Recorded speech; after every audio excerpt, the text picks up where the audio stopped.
Ah, shit. Here we go again.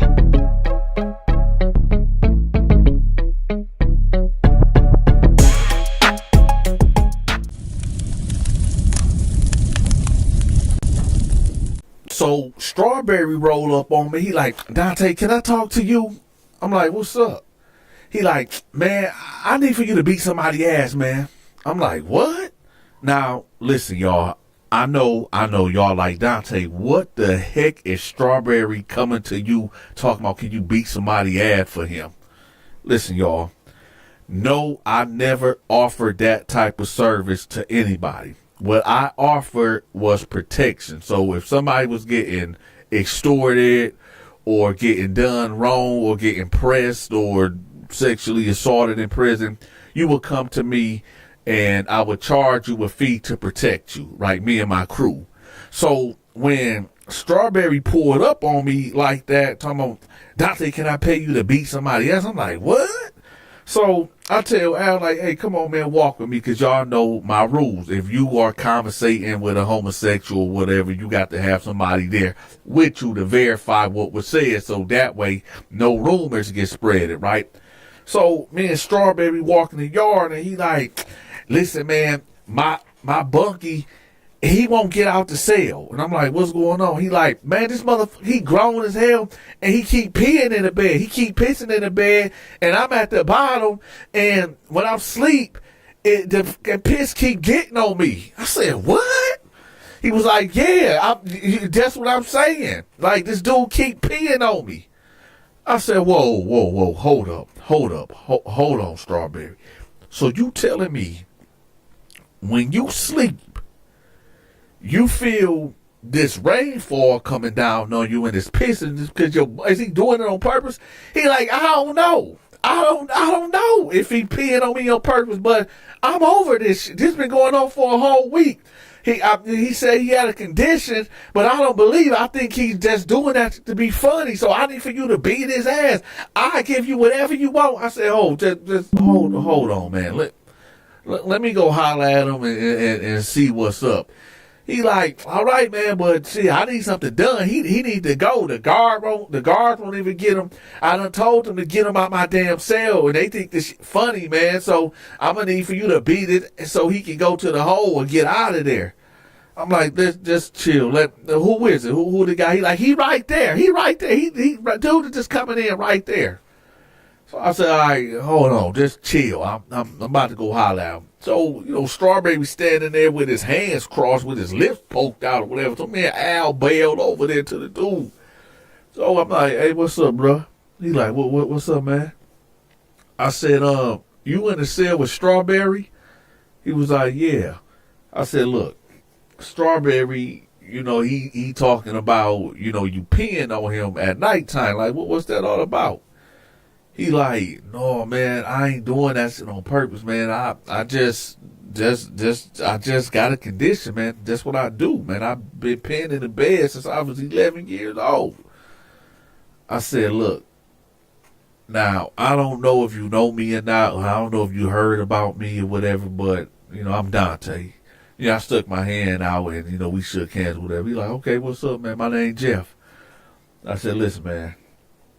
Strawberry came to me and he telling me that he want me to, do something to you so you can get out the cell or whatever. But, if you got a condition and you ain't, doing that on purpose, I ain't gonna do nothing to you. So he was like, well, what you mean? He trying to pay you to do something to me? I said, no, man, he just wants you out the cell, man. And he feel like this the only way we can go about it. So, I'm trying to avoid conflict, because if he pays me to do something to you to get you out the cell, depending on how much it is, I might oblige to it. But I don't want to do anything, so I'm talking to you. Are you willing to get out the cell, on your own recognizance? He like, man, no, I mean, where I'm gonna go? I said, look, that ain't really my problem. So as I'm talking to him, I guess Strawberry in the background looking, and I guess he figuring out it ain't going the way that he wanted to go. So he pulls up on us, and he like, nuh-uh, you need to get the fuck out. You need to get the fuck, Dante, y'all need to do something. Y'all need to beat his ass. I said, hold on, you ain't even paid us yet. He like, man, what y'all want, man? I see y'all $500 right now on Green Dot. Right now. I mean, right now. I said, oh, chill, man. Kick back, man. Kick back. So Al was like, shit, $500? He was like, yeah, I'll get that shit sent to you right now. Now listen, y'all. $500 in prison at this time was like $2,500, all right? So that wasn't no little money. And especially to get the dude out the cell, I said, all right, listen. I said, hold on, man. Just kick back, Strawberry. Man, kick back, right? So he walk off. I said, listen, man, you got me in a hard place, man. He talking about $500 to get you out the cell. Listen, you just gonna have to get out that cell, bro. You just gonna have to go. You just gonna have to go, because I can't leave that on the table. He like, man, listen, man, I can't help. I said, listen, this is my bottom line. I'm tired of talking about it. This is my bottom line. Either you go to the guards and tell them that you don't feel safe in that cell and you request to get moved, or I'm gonna do something to you. I'm gonna hurt you real bad. I'm gonna do something to you real bad to get you sent to the hole. Now, yeah, I mean, for you to go to the hospital and you eventually get transferred or something. Yeah, I'm gonna go do a year or two in a hole, but $500. So that's my bottom line. So what's up? What's happening? What are you going to do? He like, man, all right, man, I'm gonna go check it in. I'm gonna go check in. All right. I said, all right. So I go over there to Strawberry. I said, hey, go send that bread. So him and Al walked off, and they went, and, Al came back 20 minutes later and said, yeah, the money there. So good, right? So Jeff, which is the guy to keep peeing in the bed or whatever, he goes to the guard, and whatever he tells them, they put him in lockup, right? So Strawberry comes, and he like, yeah, it's done. I appreciate you, Dante, and all this. I said, yeah, all right, whatever, right? 2 weeks ago by, right? I had my homeboy in the cell with me named Terrence. Now, Terrence is about to get shipped out, right? He about to go to a minimum custody for, good time and good behavior, whatever. He about to go home in the next 3 years. So, I ain't got no celly. So y'all know where this about to go. Y'all know exactly what's about to take place here. But before we go on, listen, y'all, I need for y'all to hit that like button, okay? And let me know where y'all from in the comment section. Also, I turned all my stories into cartoon animations. So y'all make sure y'all go subscribe to that channel. I'm going to have that link pinned at the top of the comment section. I know y'all are tired of seeing my beautiful face with the CASHAPP up here, okay? So if y'all want to see the full cartoon versions of these stories, the link is pinned at the top of the comment section. Go subscribe to that channel. Let's get back to it, y'all. So my homie, he go here to ship out, and I'm in here for 3 days, right? I'm in my cell by myself for 3 days. So it was like 1 o'clock in the morning. I'm knocked out. This the fourth, 3-day, 4 night, right? So this the fourth night. And it's 1 o'clock in the morning, and then me being in the cell by myself. So the guards pop the door. Bow. Dante, get up. Come get cuffed up. Right? So I'm like, what's going on? They're like, you about to get a bunkie. So I'm like, all right, right. And this is just procedure. When you get a new bunkie, whatever, you got to get handcuffed and go to the back of the cell. It's just a precaution, whatever. So, I do my ones and twos, and I go back to the back of the cell. Now, I'm sleepy, y'all. I've been working out all day. I done running laps, doing pull-ups, hitting the weight pile. I'm tired. I'm sleepy. So I ain't really studying, who coming in here. As long as it ain't, one of them type of people or one of these, gorilla type dudes, right? So, I look over a little bit and I see the guy, but he don't look like no threat, and he don't look like no, homosexual or whatever. So I'm like, all right, I ain't really tripping, right? So he comes in, they uncuff him, and then they uncuff me, right? So I just jump right back in the bed. I'm like, hey man, put your shit at the top, bro. And he like, okay. So he get up there. Now, to me, he a little dog, cause I mean he ain't buck, he ain't say nothing. So I'm like, okay, whatever. He ain't no threat. So I goes to sleep. Now, when I wake up around 6 o'clock in the morning, right? And I get up I gotta go pee or whatever. So I go to the bathroom, pee or whatever. And he's right there. You know, he I guess when I got up, he turned to the right or whatever, look at the wall to give me privacy or whatever. So I'm like, man, what's your name? And he was like, I'm Jeff. We met a while back. I said, Jeff. He was like, yeah. So I got the pen or whatever, and he turned back around. I said, oh hell no, you that dude. You that dude that was. He said, yeah, bro. Yeah, man. I said, hey, we ain't gonna have no problems up in here, is we? He was like, no, man, I just stay up. I just stay up all night. I said, listen, I'm telling you right now, I promise to God, if you pee on me, I'm gonna kill you in this cell. I'm just letting you know that right now. So if you gotta stay up in order for this not to happen, it is what it is. I'm not going for that, bruh. He like, yeah, man, I'm good, man. I'm good, bruh. So I lay back down. I go to sleep, y'all. So we gonna fast forward maybe 3 days later, okay? Because nothing, like I said, nothing really eventful really took place in these 3 days, right? But I noticed this dude. On that third day, this dude looked really sleepy, like he ain't slept in these 3 days that he been in the cell with me, whatever. And I'm assuming because he didn't want to make a mistake and pee on me, right? So he up there, and he like, man, I'm just so tired. I'm so tired, and I'm kind of feeling bad for him because I'm like, he can't help it, but at the same time, man, bunk that shit, man. I ain't no grown man about to be peeing in the bed, especially over me. And that's, man, hell no. It ain't going down like that. Right? So I say, hey, bro, why don't you just go pee now? Pee before you go to sleep. And then, I don't know, train your body to get up every 2-3 hours to go. So he was like, yeah, okay, yeah. So he get up and he go pee or whatever, and he jump in the bed, right? I don't know, was because he ain't damn near sleeping 3 days or whatever, but as soon as he got on that bed, y'all, he was out. He was knocked cold out, right?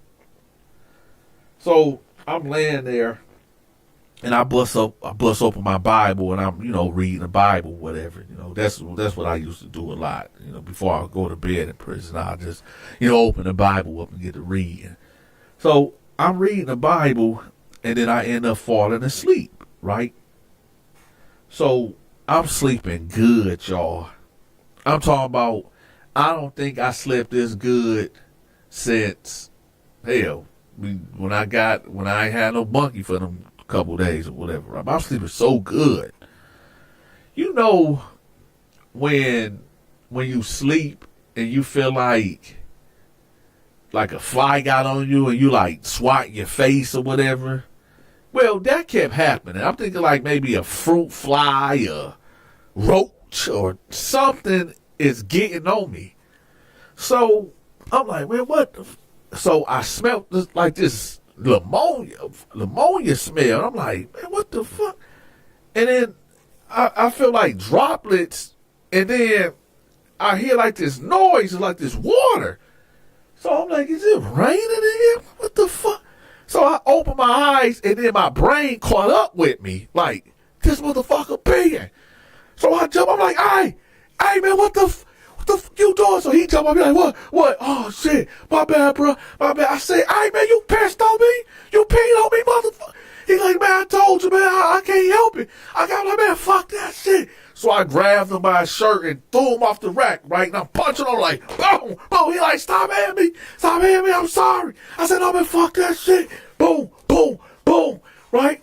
He like, oh, my bad, my bad. I said, man, you pissed on me. And keep in mind, y'all, this dude totally flooded this bed. He flooded the top rack and it was coming down, right? And it got all on me. So I'm basically fighting and pissed. So I'm like, oh. I said, motherfucker, you pissed on me. Boom, boom, boom. He like, nah, stop hitting me. So the guards come up, they're like, hey, Donta, stop. What you doing? You know, dudes getting up on the bar like, hey, what's going on? I said, hey, man, this motherfucker pissed on me. He's pissed on me. I'm punching him, right? So he barred up so the guards trying to get in there. So they finally get in there and they push me like, boom. They like, man, what the f is going on in here? Man, what is, I smell like pee in here, but what y'all in here doing? I'm saying, this motherfucker peed on me, man. He peed in the bed. So they're like, oh, come on out. Get out, right? So they handcuff me, they handcuff him, and they put us on opposite side. They getting the stories. And he telling them like, man, y'all know this, man. Y'all know I got this condition, man. And he hitting on me and shit, man. I can't go in that cell with him no more, man. I'm like, good, man. Put me in the motherfucking hole, man. This shit foul, man. This motherfucker peed on me, man. So the guards talking to me. They talking to him. They see like, okay, you know, the fight was kind of justified, but still at the same time, you know, you can't be in here fighting or whatever. So they take me to the shower and I get showered up, and they take him to the shower. He gets showered up or whatever. So he goes back. They let him go back in, and you know, he cleaning the cell and he packing up or whatever, right? And I'm in the hole, right? Now, this is the messed up part, right? And I know. Some of y'all gonna be like, oh, Donta, you wrong. You know this man had a condition. Why would you put your hands on this guy because he peed on you? Man, listen, what would y'all would have did? What would y'all would have did? I told him to pee before you go to bed and try to wake up like every hour or every 2 hours. He just went to bed, you know, and that ain't my problem. The point is, I wasn't about to be going through that. I'm one and done. You pee on me one time. That's all it takes, right? Man, call that condition, right? They knew the issue. They should have had that man in his own cell. So anyway, I go back in the cell, right? And they done moved dude. I don't know where they moved him. I think they put him in a hole or whatever, right? So I get back in the cell, man. And I'm sitting there, and I'm like, this motherfucker really peed on me. Like, this this grown man really peed on me. I can't believe this. Look, y'all, I couldn't even go back to sleep. Y'all. I was so traumatized. Shit like this happens a lot in prison. If y'all think that this was a terrible story, just wait until tomorrow. Wait till tomorrow. Also, y'all, if y'all don't know, I turned all my stories into cartoons, okay? Real visuals. So if y'all want to see that, I made a channel and I drop over there daily. Okay, so y'all make sure y'all subscribe to that channel. It is pinned at the top of the comment section. Also, I'm going to have my Patreon pinned at the top of the comment section too, okay? What's over there is all the prison stories that I can't put on YouTube, okay? It's the exclusive prison stories, and I got my Bible stories and other things over there too for y'all to check out too. It's a really good Patreon, so y'all make sure y'all go check that out. That's over there too. And one last thing, y'all. I got an Amazon wish list cart. Okay, I got some items over there that I need purchased. So for the ones that rock with me, go over there and, you know, cop something out of there for me. All right, I got a show that's dropping in the fall. Okay, and I need some of them items purchased. So if y'all feel generous, go ahead and cop something. Okay, if not, I get it. We in some hard financial times right now, but at least leave me a tip. Y'all see the Cash App right there. With that, y'all, I'll see y'all tomorrow at 9 a.m. I'm out. If you enjoyed this story time, make sure you leave me a tip. Also, if you forgot to hit the like button, make sure y'all smash that like button and share this video and hype the video. Make sure y'all check out my Amazon wish list. I got some items in there that I need purchased. So y'all make sure y'all look out for y'all big partner. If you can't get enough of these stories, I made another channel. I'm gonna have that link pinned at the top of the comment section too, and in the description. Until next time, take care.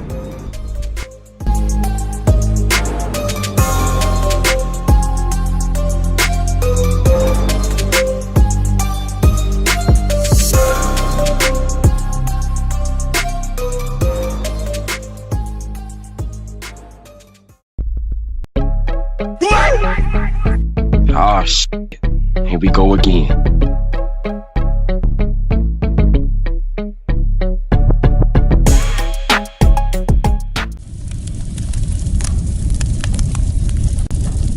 All right, y'all. The only reason why I'm telling y'all this story right now is because the statute of limitations have been up, so I can tell y'all this story. Now, I had this homeboy named Dino from Flint, Michigan, right? He was about 2 years younger than me, and we were from the same hood, right? He was a normal dude from the hood. He was a fighter. I guess it really wasn't nothing too special about him. But he wasn't in my inner circle, but he was just, one of the homies from the park or whatever. But anyway, let's just fast forward to prison. So he in there with us. We've been down for maybe 9-10 months at this point. We already got the crew together. Me, Al, Torty, Homicide, J-Rock. Y'all know who J-Rock is. And Dino somewhat, right? Now, Dino wasn't in the clique, but, he from the city. So, if he needs something or anybody trying to run down on him, our services is free. And for those that don't know what services that Donta provided, which I was the head of, right, we offer protection. If you somebody that can't defend yourself, or you're not a physical person, or you need somebody to look out for you or watch your back and make sure people don't try to do you greasy, you would pay me and my crew a set amount of fee every month. You understand? And that's just how we roll. Now, I know some of y'all gonna be like, dang, Donta, that kind of seem like that's like extortion in a way. No, it's not extortion. I mean, put it like this. What would you do, right? And some of you cats out there, y'all can try to play hard, y'all can play tough, y'all can do all that y'all want to. But peep this. What would you do, right, if you new to prison, ain't never been to prison, ain't never been to jail, and you hear about all the craziness that's going on, right? And then you hit this block and you see the wildest things going on, and you go to your cell, and then Donta roll up in your cell, right, with a knife. And I tell you, listen, this only going to go one way. Actually, it's two options, but hopefully it go the way that I'm hoping. And I tell you, listen, I know you're new here. I know you don't know nobody. And even if you do, okay, and so what? I need for you every week $100 to live here. And also what comes with that is ain't nobody gonna bother you. Ain't nobody gonna steal from you. Ain't nobody gonna try to take your life. Ain't nobody gonna try to take your manhood. But I need $100 sent to this Cash App every Friday, right? Every Friday. And typically, most cats will agree to it because they're like, well, shoot, I don't got to worry about the horrors of prison. I just got to pay this dude $100. Shoot, my girl got all this money outside. I got all this money. I mean, it ain't nothing. $400 a month. That ain't nothing, right? and most dudes pay it. Now, I know what y'all wondering. Y'all like, well, Donta, what about the cats that can't pay that? Well, it might not be $400 a month. It might be $200 a month. Hell, it might go to $25. You understand? $25 a week. That equal up to $100. But nevertheless, I'm gonna get me. I'm gonna get mine. And I know I'm gonna give y'all the flip side of it, because I know a lot of y'all gonna be like, okay, well, Donta, what if you get one of them guys that's gonna book and, stand up for his? Now, let me tell y'all something. I don't know if y'all ever see me in real life, but Donta is 6'2". You understand? At that time, I was pushing a good 260, all formal muscle. No gym muscles over here. This is street muscles. Hitting them push-ups, hitting them sit-ups. You understand? Hitting them dumbbells, 40, 50-pound dumbbells each arm. 350 every day, pumping iron, right? So it's rare that somebody gonna tell me no. It's rare that somebody gonna stand up for theirs when you see a presence of an Olympian god standing in front of you. And that's how I was pushing. Now, some of you cats in the comment section, I'm like, oh, Donta, let me ask y'all a question in the comment section before we go on. Now look deep, dark into your hearts. I mean, deep in your hearts. If you came to prison, right, and Donta coming in there 6'2", about 250, 260, y'all muscle, and I got that blade out, and I proposition you, well, I'm not proposition, I'm telling you that you gonna either get down or you gonna get laid down in the cell. I need my money. I need me. What are you gonna do? I mean, you got all the good benefits and know you gonna have a smooth ride as long as I'm in here. What are you going to do? Are you going to pay Donta toll, Donta fee? Or you going to get rolled up? Let me know in the comment section. Anyway, and because I can't respond to this video, all you busters in the comment section talking about what y'all going to do to me or what y'all would have done to me, you wouldn't have did nothing. You would have got up on that phone that I would have pulled out, called whoever, because I have to get advance payment, especially if I know you have some money. And you would have called your people, and my Cash App would have been chiming. You understand? So let's get back to the story. So anyway, Dino, he in there, right? And he like, hey, Donta, you think I read the Bible? I said, what you want to read my Bible for? He like, because, I know that I just want to read your Bible. I'm like, well, my Bible is real, precious to me. He like, yeah, I understand that, but I'm trying to see. Here's the thing, y'all. Now, I'm not a Catholic at all. I guess you could say I'm a Christian because I believe that I believe in the Father that sent his Son here, which is Yeshua, aka Jesus, to die on the cross. Right? That's what I believe. Some might classify me as a Christian. Some I don't know, but that's what I believe. I believe in the Father and the Son and the Holy Spirit. That's what Donta believed, right? And one thing is, when I was pushing that line in the penitentiary, and people knew me, I'm the guy that outside of, protecting people, right? Outside of me protecting people, I was the guy that was known to know about the Bible. I was the guy that people would come to break down hard questions about the scriptures. And I still do that to this day too, right? So, but it was odd that he would ask me for my Bible. And I'm just curious, like, why is he asking for my Bible? So I'm sorry, y'all. So the whole point of me telling y'all that part is because in prison they had the Catholic priests, right? They never had like a pastor come in there to preach or whatever on Sundays. They'll have a Catholic priest in there, and that was kind of weird. But I don't know, well, whatever. But he asked to see my Bible. He wanted to go to church. Now me, I never went to church because I'm one of them type of dudes that I'm well studied, well versed in what I know and what I do when it comes to these scriptures, right? And I just don't want to. I just can't be up under another man like that. Pause, especially when I know more than him. But anyway, and that's why I never joined the gang too.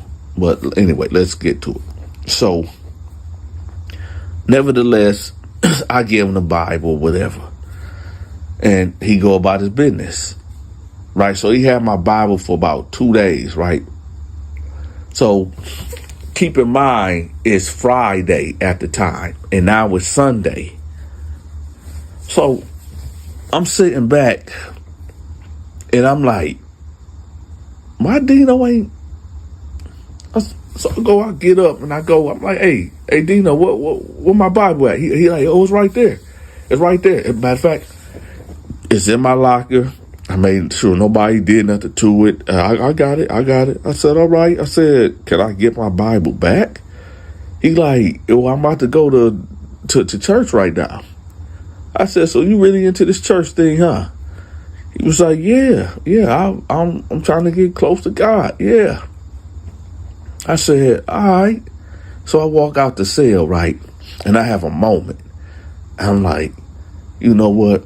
God can find people all through prison, Little would I have known what was about to take place in the next coming weeks, right? This is prison, y'all. Ain't nothing positive. God ain't up in this prison at all. In fact, it's the devil. In fact, it's worse. But hold on, I got y'all. Now, looking at the title and looking at the thumbnail, y'all gonna be like, it all makes sense. So, after church, right, the church service just ended at 1:00. He came through, and I seen him go to his cell. Now, he looked like he was kind of like tired, whatever. I said, okay, they must have been like praying hard or whatever, because I never went, because it's just not for me. So he go to the cell, and I pop up on him like, yo, let me get the Bible. And he was like, oh, okay, here you go. So he give me the Bible, right? Now, on my Bible, I had like this binder thing, like this lock thing that you could lock it or whatever. And I noticed it wasn't open, and it had not been open, because when you open it up, like how he said that he had it, it would like just open up real fast. But if you haven't opened it like in a week or two, it's like a rough opening or whatever. And y'all gotta excuse me. Right now, y'all, it's 4:00 in the morning. It's 4:00 in the morning, and my nose is stuffy,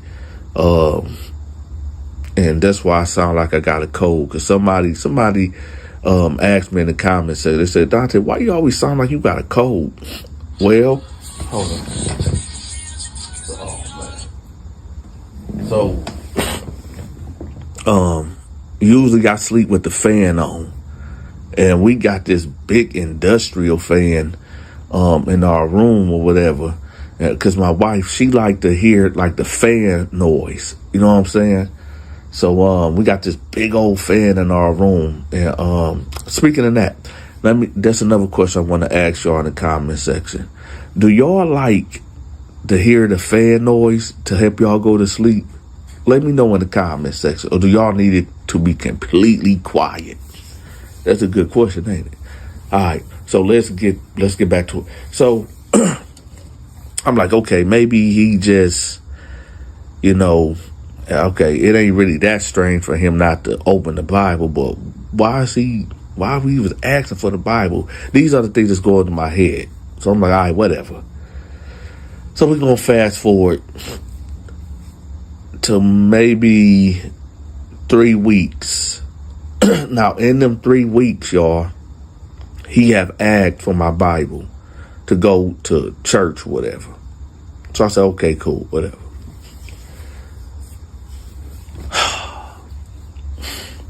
I get word from Peaches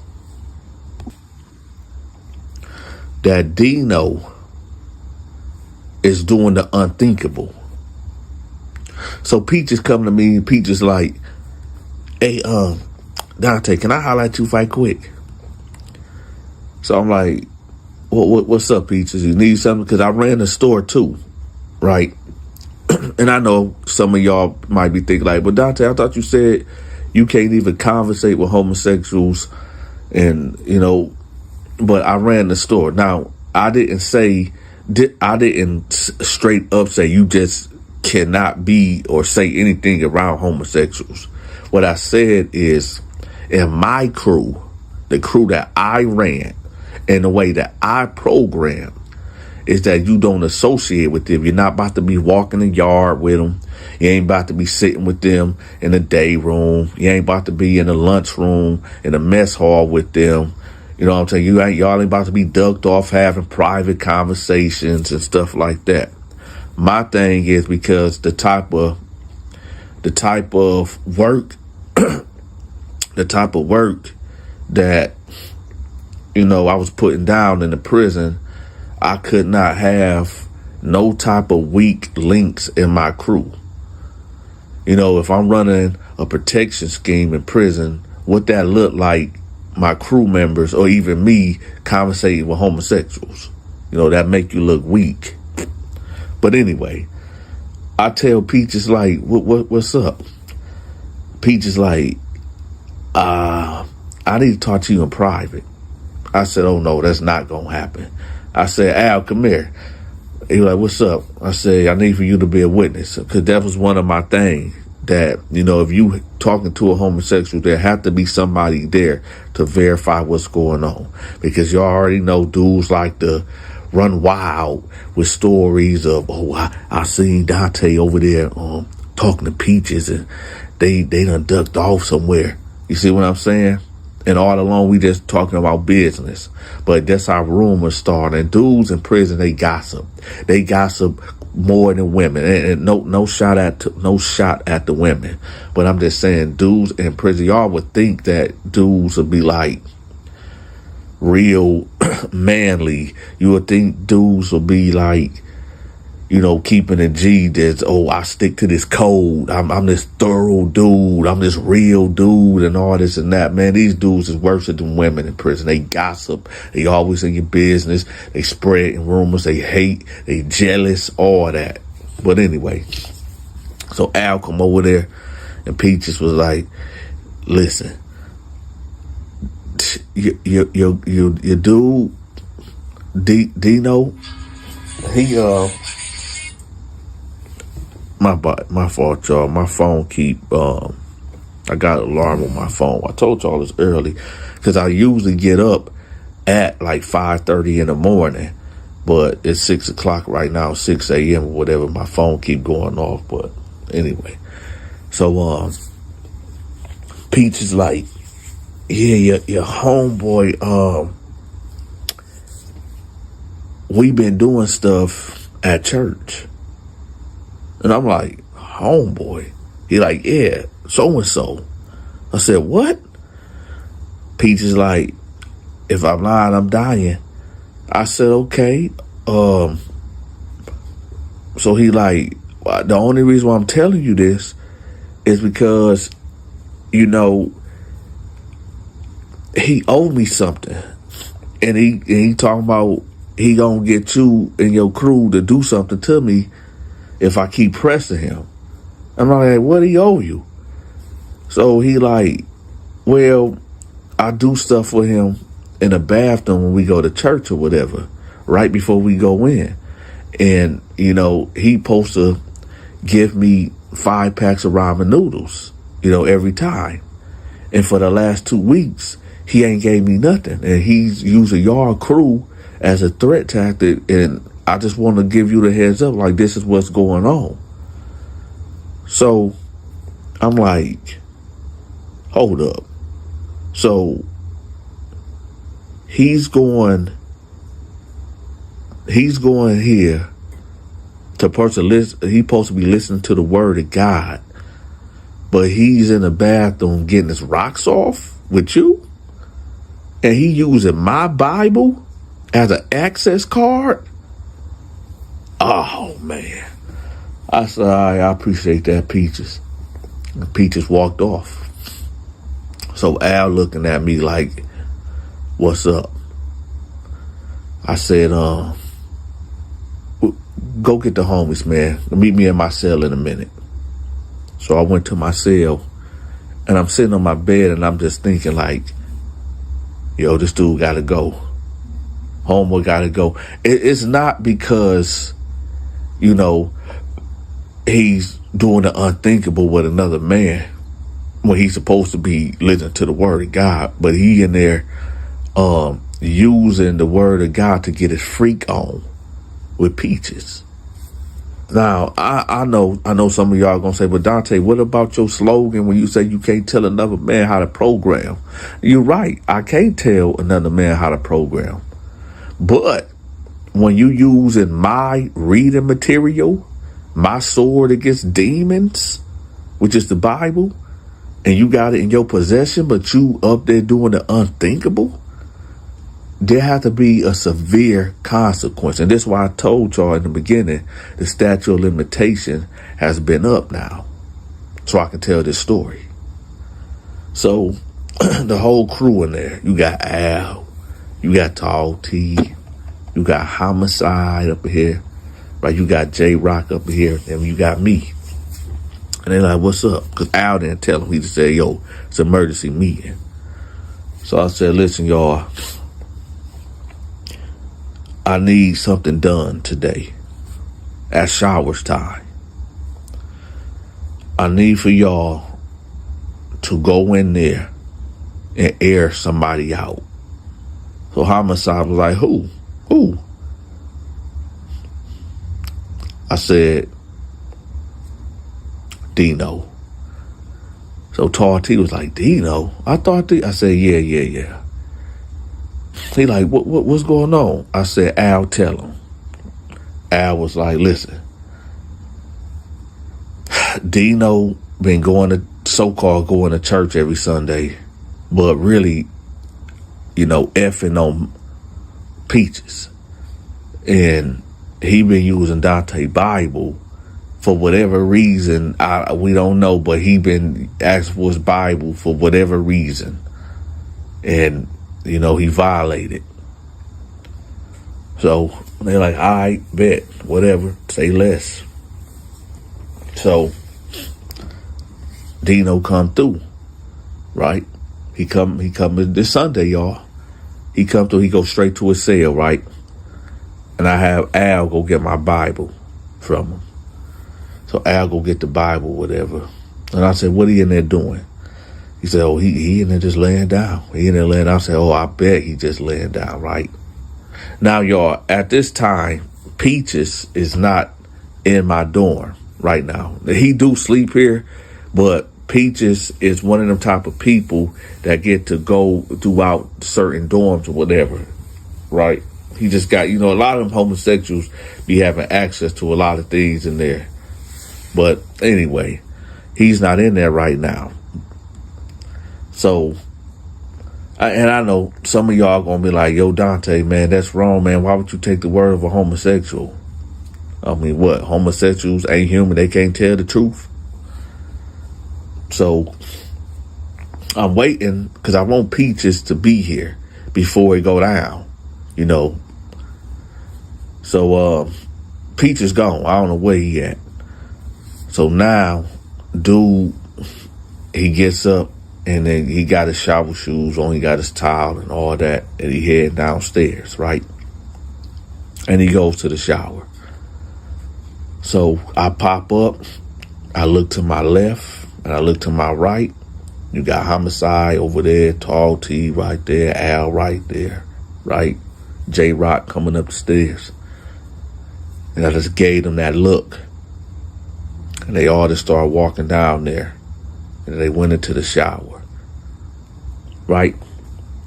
I'ma spare y'all what happened due to YouTube guidelines and regulation and laws. Right? So after they did what they did to him, they left out. Right? They went to their cells. It'll be about 20 minutes later. You hear the code getting called. Y'all locked down. Y'all locked down. Locked down. Locked down. Everybody locked down. Right? So we all on lockdown. The nurse come in there. The CERT team, they come in there. We call it the Goon Squad or the Turtle Squad. They come in there and they pull him out.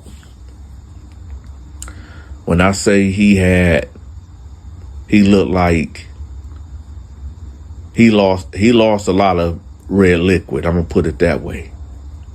They had to airlift him out of there. They had to get a helicopter because they couldn't have him in the infirmary. How bad they did him.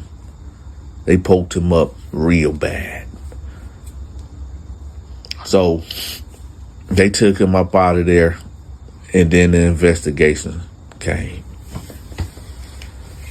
Nobody seen nothing. Nobody heard nothing. Right? They took 20 people to the hole, including me. And we was there for 2 months for this investigation. Everybody kept their mouth closed. Everybody. So they released us after 2 months. I don't know if dude made it or not. Actually, I don't give a damn if he did or if he didn't. Because one thing I don't play with is my Bible.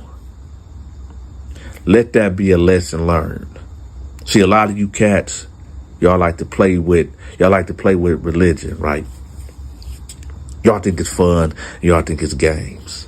One would say, but Dante, ain't that kind of contradictory? Like, you being a violent man in prison, but you a godly man?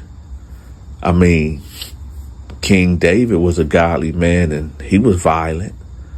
King Saul was a godly man and he got violent.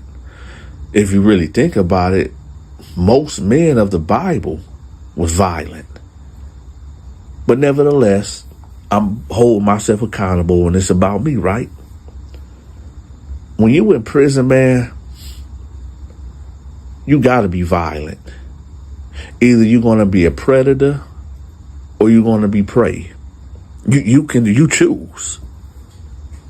But me, I just got that in me. And like I said, a lot of you cats in the comment section be running your mouth talking about, oh, I wouldn't let you did that to me.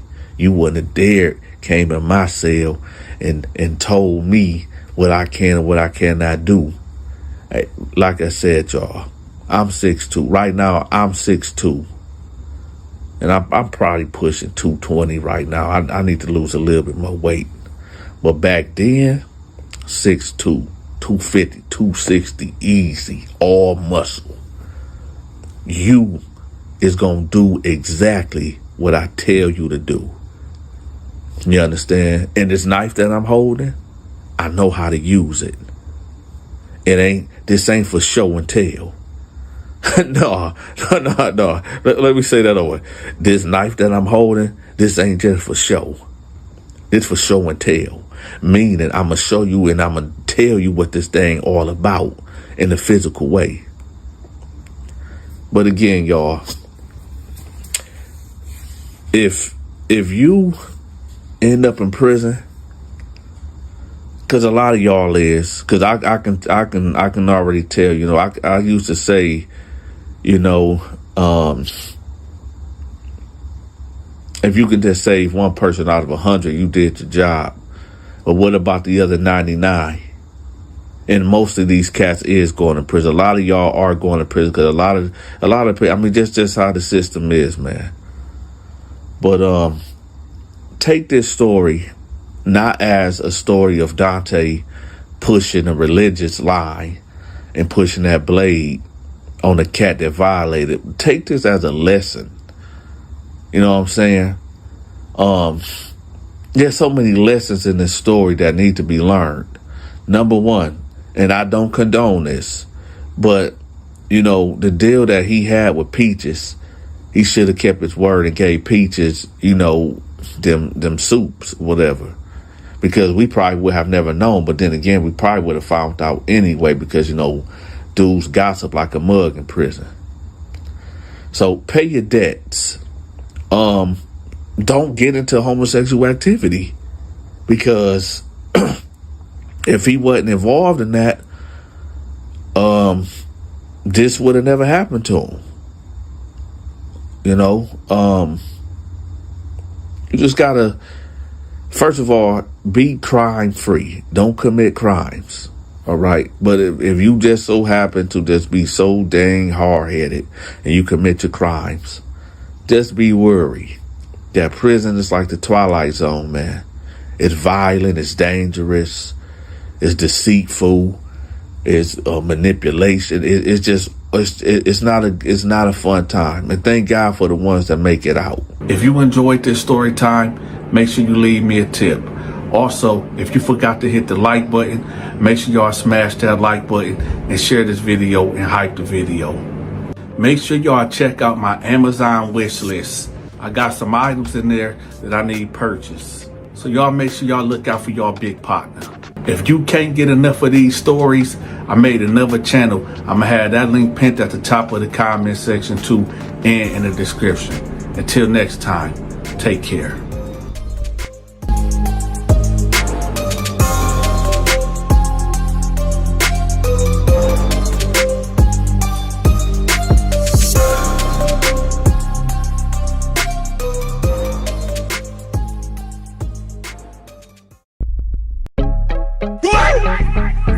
Ah, shit. Here we go again.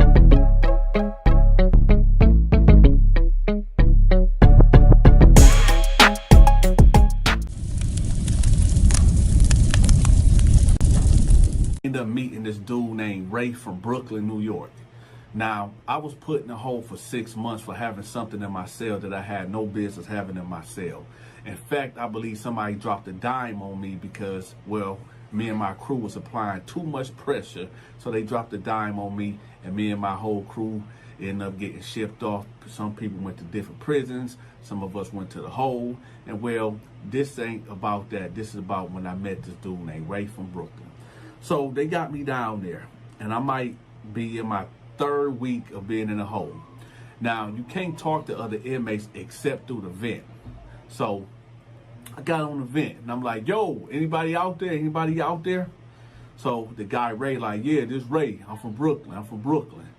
I said, okay, this Donta. I'm from Michigan. He like, oh, okay, what's up? Oh, I heard about you. You Donta, right? I said, yeah, that's me. He like, okay, cool, bro. What's good, bro? I said, well, nothing. He like, how much time they give you? Oh, man, I got 6 months. They gave you 6 months? I said, yeah. But shoot, man, they gave me 3 months. Shoot, I'll be back out in about another month, man. I done did 2 months back here. I said, all right. So I said, hey, did they give you any books? He was like, yeah, I got a couple Harry Potter books in here. You want to read one? I said, yeah, that'd be cool. He like, all right, bet. So as the days that go on, me and him will be talking. So I asked him one day, I said, yo, what did you do to get in here? And he was like, what, in the hole? I said, no, like in prison. He was like, man, okay, so basically, you know, I'm from Brooklyn, and you know how those Brooklyn cats is. I said, okay. He said, so I'm down there in Detroit, and I done moved in with this chick I done met off the internet or whatever.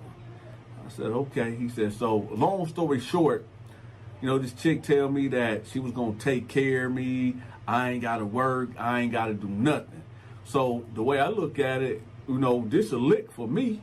So he say she sent him a bus ticket from the Greyhound. So when he get there, she picks him up. Now he tells me that she tell him that she got a condo downtown Detroit. She drive a Mercedes Benz. She got money, everything good, everything straight. She have no kids. So he said when she picks him up, I said, wait, you ain't see nothing wrong for her, her being a baller or whatever, and she couldn't send you a airplane ticket? He like, yeah, I mean, sure. It's still a free ticket either way, whether I catch the bus or the airplane anyway. But yeah, come to think about it anyway. So he said when she pulls up in the station wagon. And we not talking about the new wagons of today, them $80,000, $90,000 trucks. We talking about a station wagon. Y'all know what I'm talking about. So anyway, he say she pulled up in the station wagon. So he like, well, maybe her Benz is in the shop and this might be a loaner car. But anyway, she do look like the person off the internet. So it is what it is. So he say, he looking in there, and she like, come on, baby, let's go. So he take his bags, he put them in the back, he get in the passenger seat. So he say, as they talking, he looking around and he see like kid toys and, McDonald's residue and you know what I'm saying? So he like, you got any kids? He was like, okay, listen, I got to be honest with you. I do have 4 kids, but my mama, she helps out. And actually, my mama, she stays at the house where I live at. So he was like, you ain't have to lie to me about that. I'm good with kids. I'm cool with kids or whatever. So she like, you are? He like, yeah. So she like, okay, cool. So she like, you want anything to eat? You good? He was like, no, I ate a lot of Subway coming here. So I'm just trying to get to the crib and, jump in the shower and we good. So she was like, that's another thing. My water is cut off, but it'll be on in a couple of days because they working on like some pipes or whatever. So we're just gonna go to the hotel for today. So he was like, okay, no sweat. We good. So he say that they end up going to this decent hotel. It wasn't bad, but it wasn't good at all. So he said when they get to the hotel, he just thinking to himself like, man, she talking about she make all this money, but some of this stuff ain't adding up. But anyway, it is what it is. So he said he go in there, he take a shower, he good. So he said when he get out the shower, she laying there on the bed and like, yo, is you gonna give me some or what? So he said, man, I just dived right up in it and I took care of my business. So he said that after he did what he did, he goes to sleep. So he say everything was cool the rest of the night. They was watching Home Alone. They was watching a lot of old school movies. Let me ask y'all a question right quick. This for the audience. This for my 90s and 80s people. Which one is your favorite Home Alone? Is it Home Alone 1 when he at the house or Home Alone 2 Lost in New York? Let me know in the comment section which one is your favorite Home Alone. All right, so he say the next day, he packing up, they end up going to Denny's. So he say he orders food, they eating, conversation good. So he say right before they about to leave, she tells like, hey, I gotta tell you something. He like, what is it? She like, okay, I don't have a condo downtown Detroit. He like, okay, well then what do you, like, what's up? She like, I actually live in the hood. And he was like, okay, why you felt the need to lie to me? She was like, I don't know. I just thought that you were so fine. And if I told you that, you was coming here to Detroit, to the hood, you probably wouldn't have came. He like, man, girl, check this out. I'm from the hood. I'm from Brooklyn. Girl, I ain't tripping about that. So she was like, so you good with that? He was like, yeah. So he was like, wait, let me ask you a question. Now, do your baby daddies be coming through? Like how many, I didn't even ask you how many child fathers do you got? She was like, well, I got 4. 4? Yeah. So you got different baby daddies for each kid? She was like, yeah. So he was like, is they in their life? She was like, no. They all deadbeats. They ain't nothing. So he was like, listen, I just don't want to get caught up in no drama. Are you sure? She said, that's it. I ain't lying about anything else. That was it. So he was like, okay, it's all right. He was like, wait. So what about the water situation? She was like, yeah, that's true. The water is messed up. So, it's they fixing on the pipes on the street. So he like, all right, cool, say less. So they get in the car. Now they going to the east side of Detroit. Now there's a street called Barlow. It's maybe, I want to say it's off of Gratiot, but I'm not. Let me know in the comment section, y'all. I ain't been to the D in a long time in that area. But what street is Osborne High School? It's on Gratiot, ain't it? Or is it on 7 Mile? But anyway, so as they pass Osborne High School and they approaching Barlow Street, they hit a left. Now, this is the summertime, y'all. So you see people outside, just walking down the street, and you see a fire hydrant that's open, and kids playing in a hot fire hydrant. Then not right here, you see somebody with the water hose, and there's water running. So he thinking to himself like, hey, I thought she said that they was fixing on the pipes. How is the water just abundance out here like that? So he's like, okay, whatever, anyway. So he say that they pulls up to this house, and it don't look too bad, but it's trash in the yard, and a couple of kids right there. So he say he get out the car. So he said when he get out, some guy come from around, and he like, what's up, girl? Now this dude that I'm talking to, that's telling me the story, he about 6'2", maybe 270, 280. He not in shape, but he not fat neither, but he got some build to him just a little bit. So he say he ain't worried about this dude coming around. He thinking this her brother or cousin or somebody, maybe somebody's watching the kids or whatever, but it's one of her baby daddies. So the dude walked up to her like, what up, girl? Where you been at? Why you been answering your phone? So she was like, you ain't my man. I ain't got an answer to you. He was like, well, listen, I got to end up going to work. Who this dude? This your new boyfriend or something? So she was like, dude, whatever, get out of here, man. Where my keys at? So he was like, here you go, but I gotta go. So when the baby daddy get in the car and pull off, he tell her like, yo, I thought you said they all deadbeats and they not in their lives. So she was like, well, in order for us to went on this date for me to pick you up, so I had to have somebody watch the kids. So he was like, I thought you said never mind. So she was like, okay, like what? I mean, you're cool. I lied about a couple of things. So what? So he like, all right, man, whatever. So you got the kids, the neighborhood kids coming over. He in the house trying to put his stuff up. Her bad kids. She got a 16-year-old girl. She got a 14-year-old son, a 10-year-old son, and a 7-year-old son. So, and these kids is ratchet. They cussing. They like, you trying to F my mama? You trying to F my mama? Stuff like that. Like, real ratchet. Ugh. Anyway, so he like, yo, where your bedroom at? Now, what I'm about to tell y'all next, it ain't no shot at anybody that might be living like this right now. Hell, when I was younger, I slept on an air mattress. So he said he ended up going upstairs, right? And she said, my room is right there to the left. When he opened the door, there's nothing in this room but a dresser, like a dresser right here on the wall, right? A whole bunch of weaves and wigs and makeup and lotions and stuff. And then there's an air attention for all my book readers out there that can appreciate a good read. Make sure you check out this phenomenal read called Long-Winded. It's action-packed and full of mystery and twists and turns.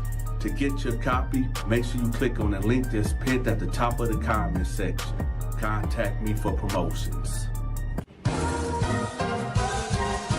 Mattress right here. So he say he looking around And he like, I came to Brooklyn. I came from Brooklyn to Detroit for all this. This what he said to his head. So he like, man, then you got all these kids. So he looking around. So he put his bag down and he sitting on the bed. So he said he whip out his phone and he get on Facebook and, you know, he conversate with his homeboys. And they ask him like, yo, what's up? What's going on? And blah, blah, blah, blah, blah. He's like, man, yeah, I made a mistake, dog. This chick busted, man. So he putting all her business out, telling his homeboys he messaging his homeboys, right? He dogging her, right? So now it get to the point where she end up coming upstairs with some Popeyes. So she get him like a leg of thigh and a biscuit and some gravy and mashed potatoes. So he eating it. She was like, you okay? He was like, yeah, I'm all right. It's just like, you know, you lied to me. She was like, what you mean I lied to you? He like, first you tell me you got a condo. You tell me you got and I'm almost 100% sure you ain't got no Benz. And, you know, you talking about your baby daddies ate in your life and you ain't had no kids. And it's like, yo, you lied to me. Like, why did you do all that? So she like, well, I don't know. I mean, I liked you and that's why. So he was like, listen, if this gonna work, you gotta be honest with me. You just gotta be real, man. Is there anything else you gotta tell me or I'm gonna have to get out of here? She like, all right, there's one more thing. He like, what is it? She was like, don't be mad at me. He was like, what's up? She was like, listen, I got herpes. He was like, what? She said, yeah, I got herpes. He was like, yesterday, we did it without no protection. Is that why when I asked to go down on you, you told me no? And every time I got the kissing on your stomach, you kept like pulling me back. Are you serious? She was like, listen, I had an outbreak, but I just felt, he said, so you telling me you gave me herpes? Is that what you telling me? You gave me herpes? Is that is my word. She was like, no. But what I'm saying, it's like only a 10% chance that you could get it. He said, you know what? That's what I get. That's what I get. She like, why? I'm married. She was like, you what? He like, yeah, I'm married. She like, so you been lying to me too? He said, whoa. That ain't even got nothing to do with anything. She was like, so where do your wife think you at? He was like, that ain't even, you know what? Hey, listen, I already see where this going. I need for you to pay for my bus ticket back. She was like, you think I'm about to pay for your bus ticket back? Are you crazy? You about to get out of my house. He like, what? She like, yeah, you better get out of my house. You need to go now before I call one of my baby daddies. You like, call one of your baby daddies for what? And to do what? She was like, oh, you think I'm playing with you? Let me get on this phone. So she get on the phone. He grabbed the phone and they get to tussling. He like, man, you got me down here in Detroit. I'm thousands of miles away from home and you trying to set me up. She's like, let me go. Now she's yelling, let me go. Now you remember I told y'all her kids is ratchet, right? So the daughter coming in like, you better get your hand off my mama. You better get your hand off my mama. The 15-year-old boy coming there, the kids coming there, the neighborhoods coming there, the neighborhood kids coming there. And they were like, man, you better get your hand off her. Get your hand. So they in there trying to jump him. So he helped him grab his bag and he helped him get up out of there, right? So he running. You got the neighbor. He got about 15 teenagers on his heels trying to go hands on with him. So he getting away and he like throwing jabs like, man, y'all better watch out. Y'all better get back, right? So he ended up getting over there by Osborne High School. So he get over there, he sit on the steps, and he get on the phone. He call his homeboys like, hey, y'all need to pull something together, man. Y'all, I got to get a bus ticket, man. This chick tripping, man. Her kids are trying to jump on me and everything. I need to get back to the crib. So this homeboys, they come together and they end up putting a ticket in for him. So he's looking around like, dang, how the heck I'm going to get to the Greyhound station? I don't even know where the Greyhound station is. So he say he just get to walking. So he say as he walking, he asked me like, hey, do y'all know where the Greyhound station at? They like, well, shoot, it's downtown Detroit and this and that. And he like, well, can I have some money? Do y'all got any money or whatever, like for me to get there or whatever? And people are like, no, blah, blah, blah. So long story short, he keep walking. So it's getting late. It's maybe about 9 o'clock. So he like, you know what? I'm not walking all the way downtown, man. So he look at a GPS and they say he got a 2 hour and 30-minute walk. And he like, nah, I'm not walking. I'm not walking. So he does what Brooklyn dudes do. He end up getting masked up. He ended up taking one of his shirts out, putting it right here, found a paper bag, like he had a hammer, right? He goes into a gas station. Give me all your money. Give me all your money out of the register right now. Right? So he says when he does that, he get the money and he get the running. He get the going, right? So then he said he calls a taxi cab when he get out the area. He calls a taxi cab and say, hey, I need a ride to I need a ride to the Greyhound station. So he pays the taxi cab guy. He ended up catching the next day bus back to New York. Cool.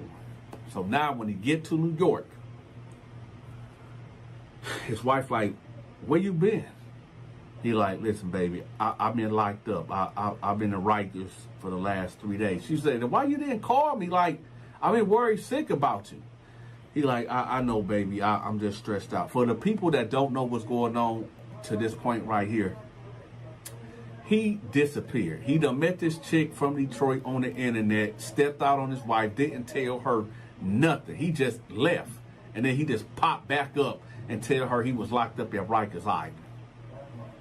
Now, here's where the story get crazy. His wife is a good woman. She be on his back about him getting a job and stop being so childish hanging out with his friends. All they do is just walk down and up the street drinking and blowing. That's it.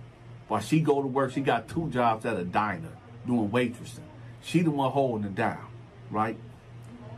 So she's telling him like, listen, wherever you was at, I don't even care. But you need a job or I'm leaving you. I'm just going to leave you. So he like, what you mean you going to leave me? She like, because I can't deal with this, man. You disappear for 3 or 4 days and without letting me know. And I'm tired of this. So he was like, well, what you mean? She was like, listen, I don't want to, we going to get a divorce if you don't change. So he like, well, can I get some? She like, get some of what? He like, can I get some? So she was like, man, okay, come on, let's go upstairs. Let's go. Because she was about to go to work. Now, he know that this woman told him that she had herpes, that he could potentially have it too. He ended up being intimate with his wife. Of course, they never use protection anyway, but they ended up being intimate.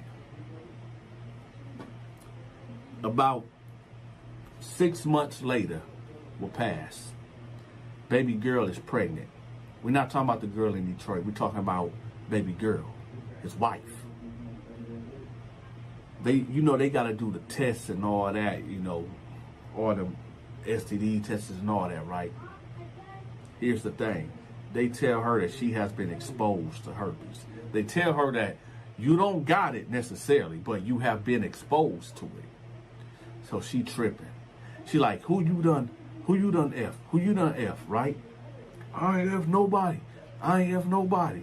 Okay, we get a divorce. We get a divorce. So he like, well, maybe you caught it by sitting on the toilet or something. They say you could catch, You know, herpes, if you was washed up with somebody else's cloth or something that got it, whatever. She ain't going for it. He tries to get in the car with her to go back to the crib. She won't let him. She just drive off. He like, for real? You gonna leave me? I bet. I bet. So as she pulling down the street, right, you see these two white guys approaching him. He ain't thinking nothing of it. They say, yo, so-and-so. He like, yeah, that's me, what's up? Turn around and put your hands behind your motherfucking back. He like, what's going on? You under arrest for armed robbery. He like, what, man, I ain't robbed nobody? Yeah, you did in Detroit. So now he get extradited. The wife like, I'm done with this dude. I'm done. Now, fast forward, now he in the cell next to me in the hole. Let me ask y'all a question. I just want to get the feel of the audience. Do y'all think that, and I know this silly, it might even sound crazy of me even asking y'all this. Do y'all think that the wife should continuously hold him down? They gave him 10 years, but they gave him 4 to 10 years because he pleaded out. They could have gave him 10 to 20 if he would have fought it, but, you know, y'all know how these plea deals work out. So they gave him 10 years max, right? So, the question is, do y'all think that the wife should hold him down through his bed? Or do y'all think that she should divorce him and just kick him to the curb? I asked him about the situation. He said, yeah, I mean, she there, but at the same time, she ain't there. I know she's talking to somebody else. But, you know, I just straight up told her on the phone, like, listen, if you got it, ain't no man gonna want you, so you might as well to hold me down anyway, because you got herpes, so ain't nobody gonna want you anyway. So let me ask y'all a question. Do y'all think that his estranged wife should hold him down and not leave him? Or should she leave him? I want to know. I heard somebody else that got that say like, well, I didn't leave this person because, yeah, they gave me this, but I didn't leave them because I don't think nobody else would want to be with me. Somebody told me that before too. But y'all let me know how y'all feel about this video. If you enjoyed this story time, make sure you leave me a tip. Also, if you forgot to hit the like button, make sure y'all smash that like button and share this video and hype the video. Make sure y'all check out my Amazon wish list. I got some items in there that I need purchased. So y'all make sure y'all look out for y'all big partner. If you can't get enough of these stories, I made another channel. I'm gonna have that link pinned at the top of the comment section too, and in the description. Until next time, take care.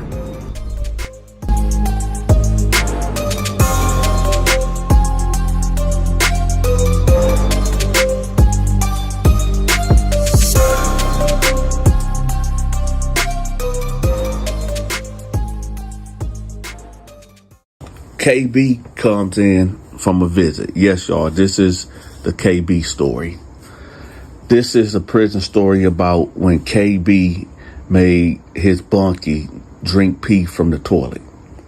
Now, KB comes in, right?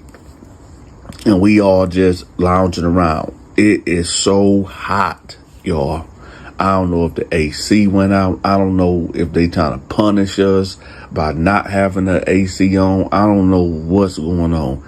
But it's hot than the mother effer up in here, right? So, y'all know I had asthma, bad asthma back in them days.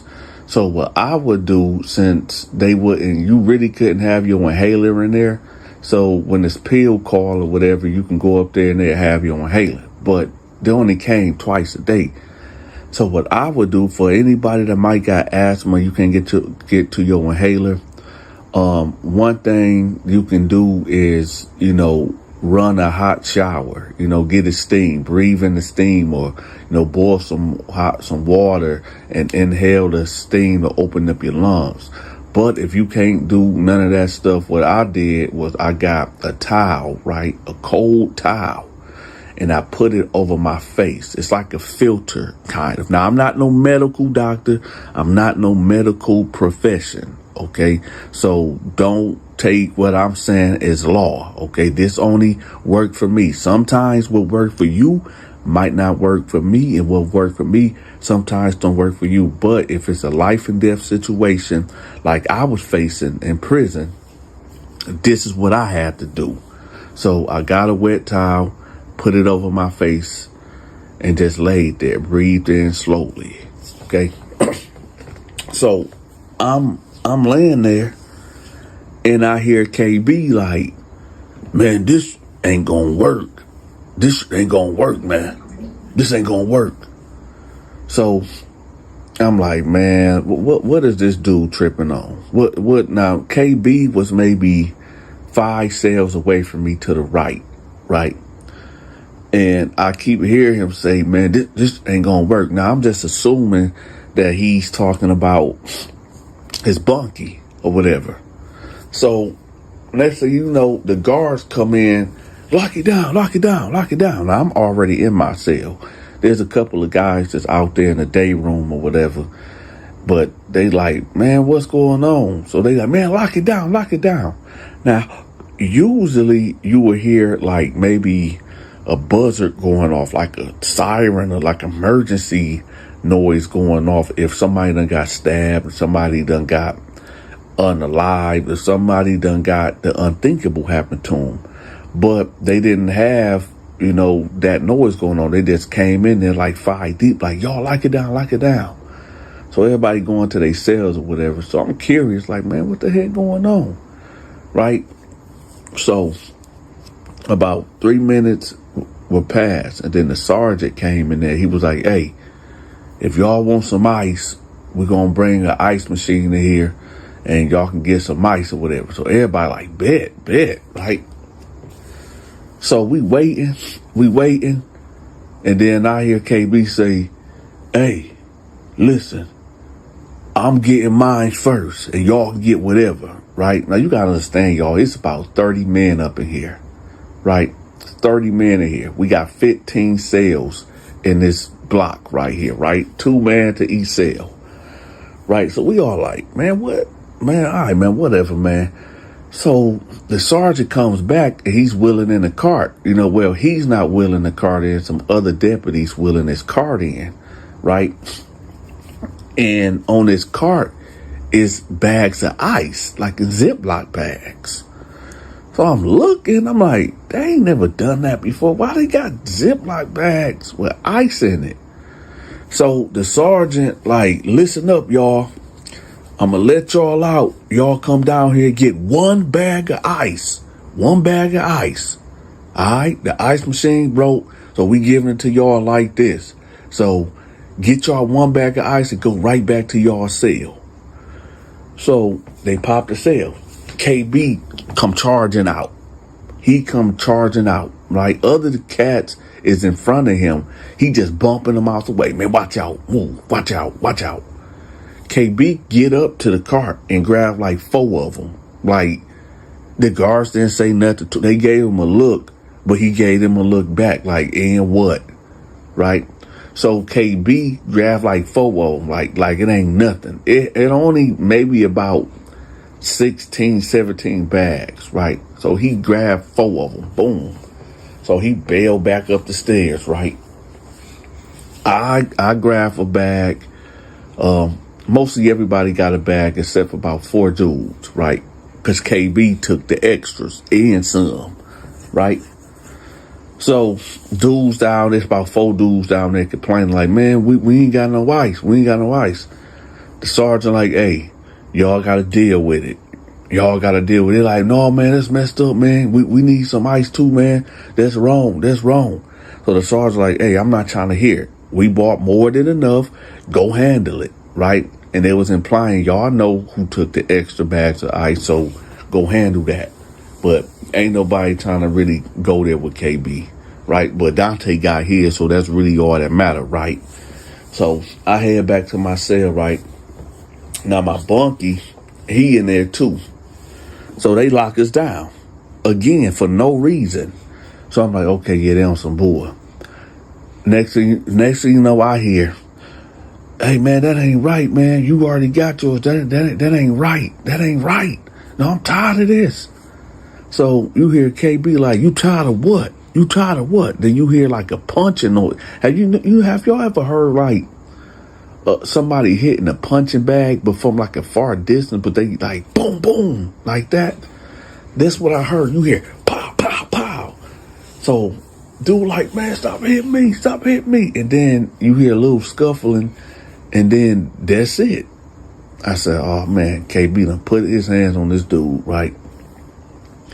So you hear, oh, you can get the fuck out. You definitely can get the fuck out.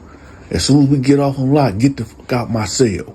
This is what KB saying to the dude, right? So the dude like, man, my bad, bro, my bad. Now, it was too hot, to be up on the bars. So even the bars was hot, right? So it was too hot for me to be ear hustling. I mean, it was loud enough for me to hear what I'm telling y'all right now. But I hear dude like, man, stop, man. I don't want to do that, man. I don't want to do this. And I hear, I could be wrong, y'all. I could be wrong. But I'm almost 99. If I won't put my life on the line, I won't do that. What I'm about to tell y'all. But I could have sworn I heard KB say, you gonna drink this piss. You gonna drink this piss. You thirsty? You gonna drink this piss. Now, for those that's wondering, why would KB be saying you gonna drink this piss? Well, this what happened. You remember when I told y'all KB took 4 bags of ice? Remember that, y'all? Well, remember, he has a bunkie. He has somebody sleeping in the cell, too. And he had his own bag of ice, too. KB decides to take his ice, right? KB takes his ice. So now KB got 5 bags of ice. And his cellmate basically tried to buck on him, right? But got punched out. Now, I don't know exactly what happened because I wasn't inside that cell. I can only assume that his bunkie took the ice back. The bunkie did something where KB just got real upset and, I don't know, flipped out and told him drink some piss. Now, you only got 2 or 3 ways for somebody to drink something like that. Either you are peeing in a cup, which I don't think KB would do. Or then again, I don't know. Get it the natural way, which KB wasn't no homosexual or nothing like that. So I don't think he would whip out and just start peeing and making a dude drink. So I know that ain't it. So the only thing left is KB done peed in the toilet and he telling the old boy to drink out the toilet. Now, I can only assume, y'all. I can only assume because I was not in the cell. But I hear the dude like, man, stop, man, stop. Man, this wrong, man. This wrong, but that was my ice. That was my ice. And you hear KB say, man, shut up, drink it. Right? Now it gets quiet that I start hearing gagging. I start hearing gagging and I start hearing spitting. So I'm like, what the heck? Listen, man, prison it's a weird place, man. It's the noises that you hear in there. It's like, what the heck is going on in there? Your imagination just start running wild, right? So I'm sitting there, I'm like, man, what the heck is they doing, right? And then you hear stop, and then you hear punch noise, boom, boom, boom, boom, right? So then you hear dude running to the gate. He like, guards, help me. And then you can tell that KB done grabbed his mouth. I put his hands around his mouth, whatever the muffled sound or whatever. And he like, shut up, boom, boom. I'm assuming he giving them rib shots or whatever. So it get quiet in there, right? They let us out around 8 p.m. We all bail out, right? Get on the phones. KB comes out the cell, right? And he sit down. But he keeps looking up, like towards his cell or whatever, right? Maybe about 10 minutes will go by. All right, y'all. I shouldn't be telling y'all this because I'm really trying to figure out to get around the YouTube guidelines about somebody doing something to themselves to basically exit out of this world. So I'm going to y'all just got to follow me because I can't say exactly what happened, but y'all just pay attention. So this is the scene. KB is sitting at the table, right? But he keeps looking back at his cell. I'm only assuming that he told his bunkie not to come out the cell for whatever reason. So this is why he keep on looking back at his cell, whatever. Now, KB's cell is on the second tier, right? You got the first tier and the second tier. All I know is it happened so fast. It happened so fast. If you blinked, you would have missed it. KB's cellmate earned his wings that day. KB cellmate decided to spread his wings and see could he fly over the tier. But he wasn't trying to fly and go to a destination. He dove head first and cracked his beam. Now I know y'all wondering, like, wait a minute, Dante, are you telling us that KB cellmate jumped over the tier head first, like off a diving board, and cracked his head open? Let me tell y'all something. I don't want to get graphic, but when dude hit his head, it sounded like an egg being cracked. Like I don't know, man. It was when he hit that. I don't know, man. But it sounded like an egg being cracked, and then dude started convulsing. His eyes started going in the back of his head. He started foaming at the mouth. I don't know, man. I thought he was out of there, man. Actually, it was like he was having a seizure. You know what I'm talking about? I done seen a couple people have seizures before. So it kind of seemed like that, but man, I felt so bad for that man, right?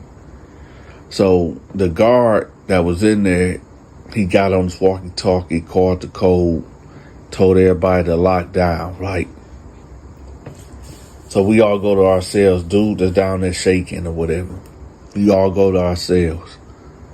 They come to KB cell and they like, hey, do you know what happened? KB was like, I don't know, F that motherfucker, man. F him. That was it. Right. Let me tell y'all something. KB is the type of dude that you can tell he wasn't nothing out here in the streets. You can tell that he probably grew up real trouble. KB had a lot of anger and hate pent up inside of him. Now, I don't know if y'all know the backstory of KB, but KB was like a real life Debo out there in the streets too. He was a failed Ohio State linebacker, right? KB went to Ohio State playing football. He was a really big dude, right? I don't know exactly how long he played. He played for them, but it wasn't long because he had an attitude. Nobody could tell him nothing. He had a lot of aggression. KB profession out in the streets before he got locked up was robbing drug dealers. And I'm not saying that to say that he was doing a good thing, because for some reason people think, oh, well, If I rob drug dealers, I'm doing a righteous thing. No, you're not. You still robbing. You still stealing. Go get a job. What was wrong working at the post office? What was wrong getting your, working at a warehouse or something? But that's just what KB liked to do. He liked to rob. He liked to intimidate. He 9 times out of 10, see, KB was the type of dude, right, that he will rob the guy that robbed people without a gun, right? So if you got this dude that's so gangster and so scary, right? This crime figure, right? That that put down this intimidation tactic that can rob somebody without a gun. Well, KB will be the one that will rob him, right? KB was a dude that, a lot of people be wondering, like, yo, Donta, why nobody just didn't take him up out of there? Why nobody just never tried to take him to the upper room? Why nobody never tried to set the appointment with God up with KB? Why? Well, it was a couple reasons. One of the main reasons is nobody didn't want to get that extra time. Most of the people that was there had maybe 5 to 10 years to go, right? But in prison, they mix everybody in together, right? KB, I believe, I don't know how much time KB had left to go, but how he was moving in there, he had life. But I know he didn't have life because he eventually got out, right? But there was people that did try to get at him, but hey, KB wasn't a punk. KB would bag up everything that he talked about and what he showed, right? You just wasn't KB was literally what you would call a apex super predator. See, I was a predator, right? And then there's another level that's over me, which is an apex predator, right? But then you have a super, right? A super apex predator. And that was KB, because KB didn't give a damn. KB didn't care about you. He didn't care about them. He didn't care about himself, right? So, hey, it is what it is. If you enjoyed this story time, make sure you leave me a tip. Also, if you forgot to hit the like button, make sure y'all smash that like button and share this video and hype the video. Make sure y'all check out my Amazon wish list. I got some items in there that I need purchased. So y'all make sure y'all look out for y'all big partner. If you can't get enough of these stories, I made another channel. I'm gonna have that link pinned at the top of the comment section too, and in the description. Until next time, take care.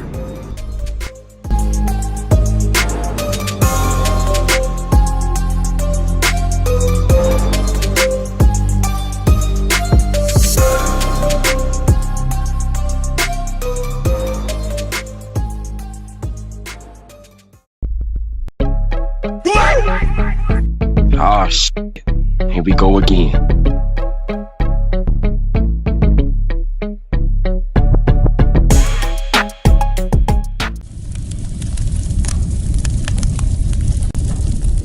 This prison story is about when my new cellmate snitched on me and got me 6 months in a hole.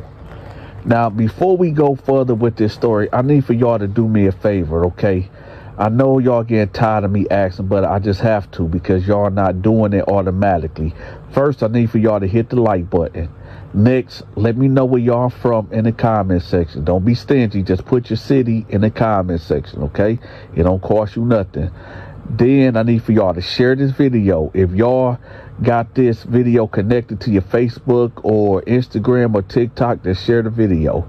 Also, there's a misconception out there. If you want to react to my videos, do it, okay? I will not copyright you. You will not get a copyright strike. I am allowing any and everybody to react to my videos. Just give me the hashtag. Just put hashtag the Donta Show Network. That's all I ask. Okay. And with that, y'all, let's get to the story. All right. So we was on an annual lockdown. So let me let y'all know what an annual lockdown. You don't necessarily, nobody had to get stabbed or somebody got violated, whatever. Every year you get an annual lockdown where, you know, you can be locked down for 2-3 months, right? While they come in there and shake down the whole prison. I'm talking about they got the National Guard coming up in there. They got the state police coming in. They got the special elite force of prison guards coming up in there, and they shaking everything down. I'm talking about they going through everything with a fine tooth comb. So if you got anything out there, right, in the pod, on the yard, in the kitchen, wherever it is, you better sell it, you better trade it, you better do something, because they coming to get it, right? So at this time, Donta was in, how can I put this? Okay, well, it's past the statute of limitations, so I guess I could talk about it. So at this time, y'all, I was a part of the cell phone game, right? So basically, I had somebody bringing in cell phones. And I had 3 phones left that I did not get off, right? So at this time, I was selling cell phones for $1,500. So that's what? 15, 3,000, 4,500. I have $4,500 still out there, right? That could be potentially sold, right? So the way I was doing things, with $1,500, I would just have people have them reach out to my girl, and they would send her the $1,500. Whether they family or friends, whoever out in the free world, they just send the $1,500 to her on Cash App or whatever, and I get them the phone and the charger, right? So boom, one of my homeboys worked in the kitchen. Now this is a big old telltale sign that we about to go on the annual lockdown, because when they come in with the on a Sunday evening truck, when they bring the prison supplies or whatever, if there's a lot of styrofoam cups and styrofoam to-go plates type thing, and a whole bunch of apples and bread and peanut butter and bologna, you're going on that annual lockdown. It's either finna happen that next day or the following day, wherever it is. So my homeboy let everybody know, like, hey, y'all, we got that shipment in, and yeah, y'all get ready, right? So me knowing that, I'm trying to get these phones off, right? Because I know if I get caught with a phone, hey, if you get caught with a phone in prison at that time, man, they would have hit you with probably a 5-year, another 5 years on top of what you're doing, right? Because, you know, some people are like, well, what's the danger of having a cell phone in prison? Oh, there's a lot of reasons it's dangerous. Number one, you know, you can contact your victims, or you can contact the victim's family, or you can, you know, do direct hits on people. You can do all type of evil stuff with them phones, right? Well, for the most part, you know, cats that would do the right thing by the phones, they just call their loved ones, talk to their kids, talk to their wives, you know, keep that relationship established, you know. But, you know, if you get caught with a cell phone, you might want to hang it up. And I had 3 extra ones, right, including my person. So I had 4. So I was potentially looking at 20 years, right? So I said, let me go ahead and get these off, right? So I know now at this time, my homeboy, he let me know about, you know, that shipment that came in. So in my head, I said, okay, we got 1, 2, maybe 3 days max before they come. So I instantly went out before the word went out through the whole prison that we about to go into annual lockdown. I said, hey, y'all, I'm doing a fire sale. $500 for a cell phone. What's up? What's up? Cats got to scrambling. They were scrambling. Hey, D, I got that, D. I got you. Nah, listen, it's going to be first come, first serve, right? I'm not holding, I ain't doing no IOUs. Come with the 500, bam, boom, right? Because that's a super deal.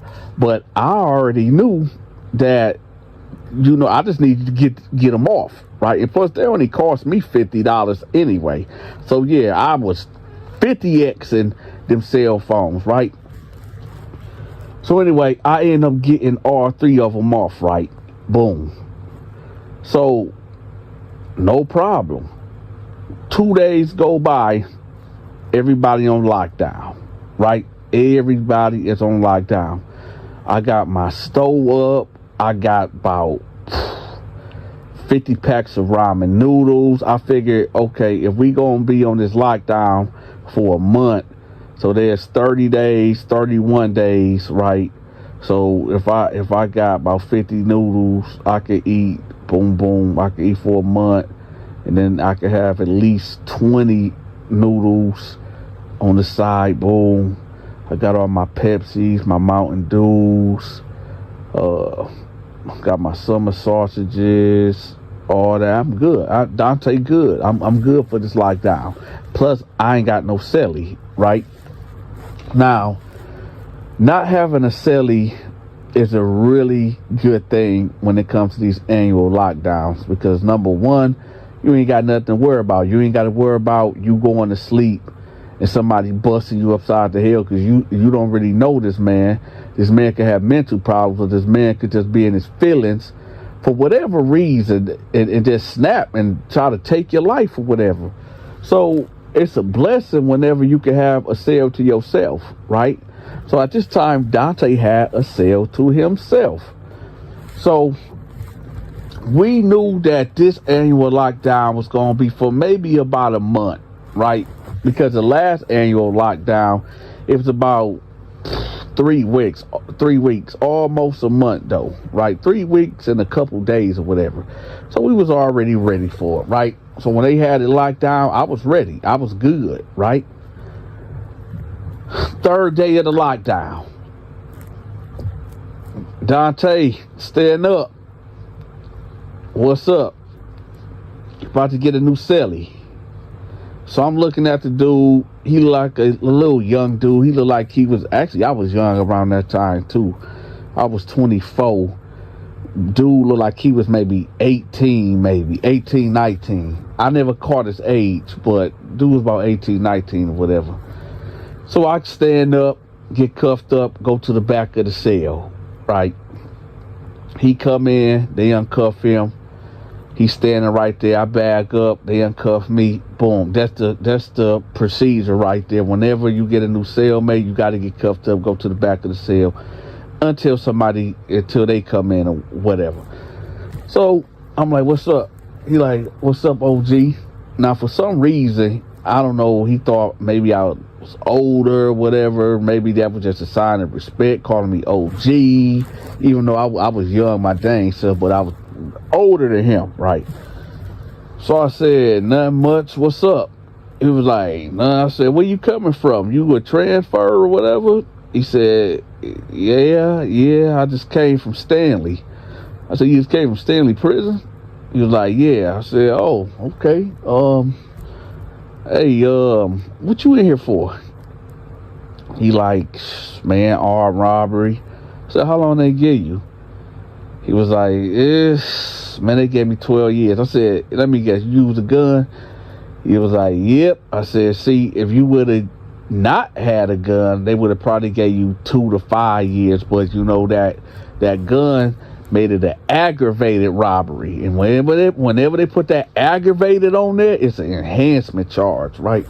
So anybody out, no, let me not give no type of advice, okay? Just don't commit no crimes, y'all, all right? But anyway, so he showed me his paperwork. I'm going through it. It wasn't no funny business in there. So I said, all right. I said, go. I said, I noticed you ain't got nothing. He said, nah, man, dude, I'm fresh off the boat. Fresh. I ain't got nothing, OG. I said, all right, well, check this out. I do cook-ups, every other day, and you welcome to it. In this prison, right now, we on an annual lockdown. I'm pretty sure they told you that already or whatever, but they give us either peanut butter and jelly sandwich with an apple and a carton of milk, or 2 boiled eggs, a bologna sandwich, and a carton of milk, and they give us a water bottle also, right? So that's the basics. I said, I'll tell you what, I like the boiled eggs, right? And if you give me all your boiled eggs for the rest of the month, and you can eat what I cook up, cool? And he was like, yeah, that's a bet. I mean, I don't eat boiled eggs anyway. So I said, all right, bet, cool. So, I tell him the sale rules, like straight up. I'm like, all right, listen. So I ain't trying to be funny or nothing, but when you pee, you got 2 choices. Either you gotta sit down when you pee, or if you gonna pee, get real up close on the toilet so you don't pee in there and it comes and hit the floor, because the way they made these toilets, right, it got a lot of backsplash. So I ain't trying to be funny or disrespect you or treat you like no woman or nothing, but you have to pee to sit down if you can't control that, because a lot of people get actually on the floor right there. You probably would never notice, and as you see, my cell is super clean. He said, yeah, I respect that, OG. I respect that. I said, also, if you have to pass gas, what you going to have to do is get up and, have your backside towards the edge of the cell blowing out, right? Because I can't be up in here with no other man passing gas. And, you know what I mean? We living in this confined space already. So if you got to pass gas, just get up, put your ass on the cell and blow it that way. He said, okay, I respect that, OG. And I said, how long have you been doing time? He was like, man, this is my 7th month. I said, well, all right. I said, well, listen, we in here together, right? He said, yeah. I said, I know you got needs or whatever and urges, because I know you're a young cat. But if you need some personal time, you know what I mean?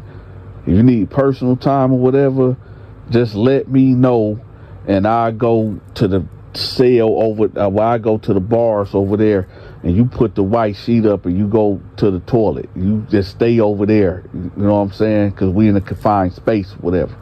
And I said, and also outside of, when this annual lockdown happened, if you need time in the cell for personal reasons, whatever, let me know and I'll be out of the cell. You know what I mean? So, but in the meantime, if you trying to do that, it ain't gonna happen. Not right now. Not while we on this annual lockdown, because that's kind of weird for if you trying to do something like that. You know what I mean? He was like, yeah, I understand that, OG. I said, I bet. And I said, when the last time you talked to your loved ones, your people? He was like, man, I ain't talked to them in so long, bro. I ain't talked to my people in almost 3 months, bro. I said, oh, okay. Now, let me tell y'all something. Maybe I was stupid. Maybe it was me being stupid. Maybe I just felt, the vibe that I got from this dude is that, he was in learning mode. You know what I'm saying? Trying to soak up all the game that I could give him in a good way so he can learn how to navigate through prison, right? Because I guess he looked at me as a hardened convict that knew how to program a certain way that he took a liking to. And that was my fault, right? So I told him, like, hey, listen, I got a jack. And he like, what was that? I said, I got a phone, man. He was like, you got a phone? I said, yeah, I got a phone, G. He was like, can I use it to call my mom? I said, yeah, we had to do it when lights out. All right. And he was like, all right, bet. So I let him use the phone, y'all. Now, for the last 3 days, right, no problems. I let him use the phone, bam, boom, bam, bam, right, no problems. This is where it got real greasy. The 4th day, he actually used the phone, right, and this in the daytime, right. Now, the night prior, he got into it with some chick, right, and I told him to tell his people to never call this phone. You know what I'm saying? Never, ever call this phone. The chick kept calling the phone. When I cut the phone on, it automatically started ringing, right? Automatically started ringing. So I was kind of irritated when I was going through the phone, and he just kept asking, like, hey, can I use the phone? Can I use the phone? And I told him, yo, chill. Typically, on the real, if I let somebody use the phone, they were giving me something. Either 2 packs of noodles, 2 things of Mountain Dews. They giving me something. You understand? The envelope, something. This ain't everything costs in prison. Everything. So me showing him all this love, I guess he just thought that, I don't know. Like I said, in prison, you give a cat an inch, he'll take a whole mile, right? And this is what he was doing. So I guess he felt entitled. So I guess me not charging him to use the phone or whatever, because he's my celly, and I don't know this dude or whatever, I guess he got some resentment towards me when I told him no. It's just like out here in the real world. You could tell a nigga yes 100 times. The moment you tell him no, you did him wrong. He forgot all about them 100 yeses that you did for him, right? And I guess why I assumed what he did to me, right? So I told him no. Because I was irritated and I seen all them missed calls, right? Now he down there mumbling under his breath. Man, I really need to talk to my girl, dog. Can I please use the phone, man? Because I'm like going through some shit, bro. I'm going through some shit, bro. I'm like, hey, man, listen. Look, you can't use the phone because I told you not to have your people calling this phone, and it's over 20 missed calls on this phone. He like, yeah, I know, man. I told her that, but man, she wasn't listening. She wasn't listening. But bro, can I please, man? Because we was like in the middle of an argument. I said, no, that's out. That ain't happening. That's done, right? So he ended up mumbling under his breath. I wasn't paying him no type of attention, right? The next day, 9 o'clock, the COs come through. They're like, hey, y'all, if y'all want to get in the shower, y'all hurry up. We doing showers. We finna go block to block. Finna do showers, right? Now, I know a lot of y'all was wondering, like, with Dante, when did y'all take showers? You niggas was in there stanky or something? No. What we was doing in there was bird baths. So what you do is you put your white sheet up, you get over there by the toilet, you cut your water on, you strip down naked, you get your bar of soap, get your washcloth, and you just lather up and just take a bird bath, man. Same thing with just less water or whatever. So that's how we was programming. And I know a couple of you weirdos something like, oh, Dante was standing in there naked with soap on his body. Man, hey, whatever, man. But anyway, so we can finally now get in the shower. So I instantly jump up like, okay, bet. So I get up, grab my Irish Spring soap, right, get my towel, get my shower shoes, and I'm out, right? And he following suit. So I'm out there, you know, cats coming to me like, hey, Dante, you think I could get A, B, C, and D? I got you back on lockdown. They was asking me, can we get some conversation? Can I hit them off with a pack of noodles, a honey bun? Because I was the stove man, and cats like, man, come, Dante, I'm hurting, bruh. I'm hurting. You know, can I get this, A, B, C, and D? You really can't pass nothing like, you know what I'm saying? You really can't pass stuff, you know, on an annual lockdown. So I'm telling cats like, nah, not really. I mean, what I'm gonna have, and you never know, man. Cats might be trying to pull that check-in thing. You know what I'm talking about? They know they owe you. They know you can't do nothing about it, so they go check in or cause a scene or some drama to get transferred. So nah, I learned my lesson 2 years ago when that's a whole different situation. But anyway, so I jump in the shower, right? I do my thing. I get out, right? I go back to the cell. He's still out there.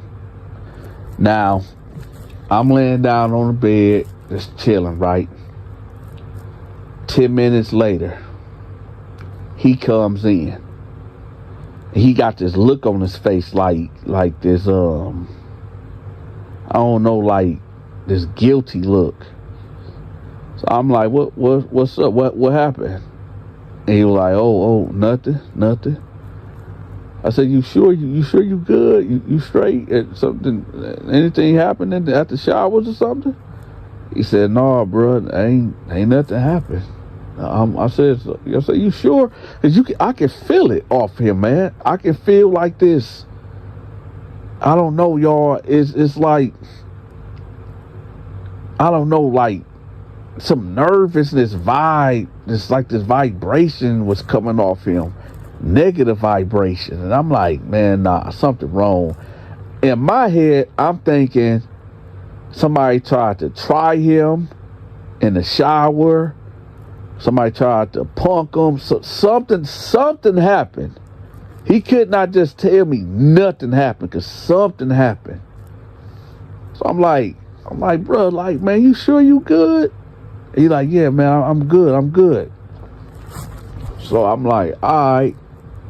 So then I tell him like, hey, I'm gonna let you use the phone tonight, man. And he was like, oh no, I'm good, I'm straight. Now when he said that, I said, yeah, something happened. Cause dude something off, man. Dude, he wanted to get on that phone.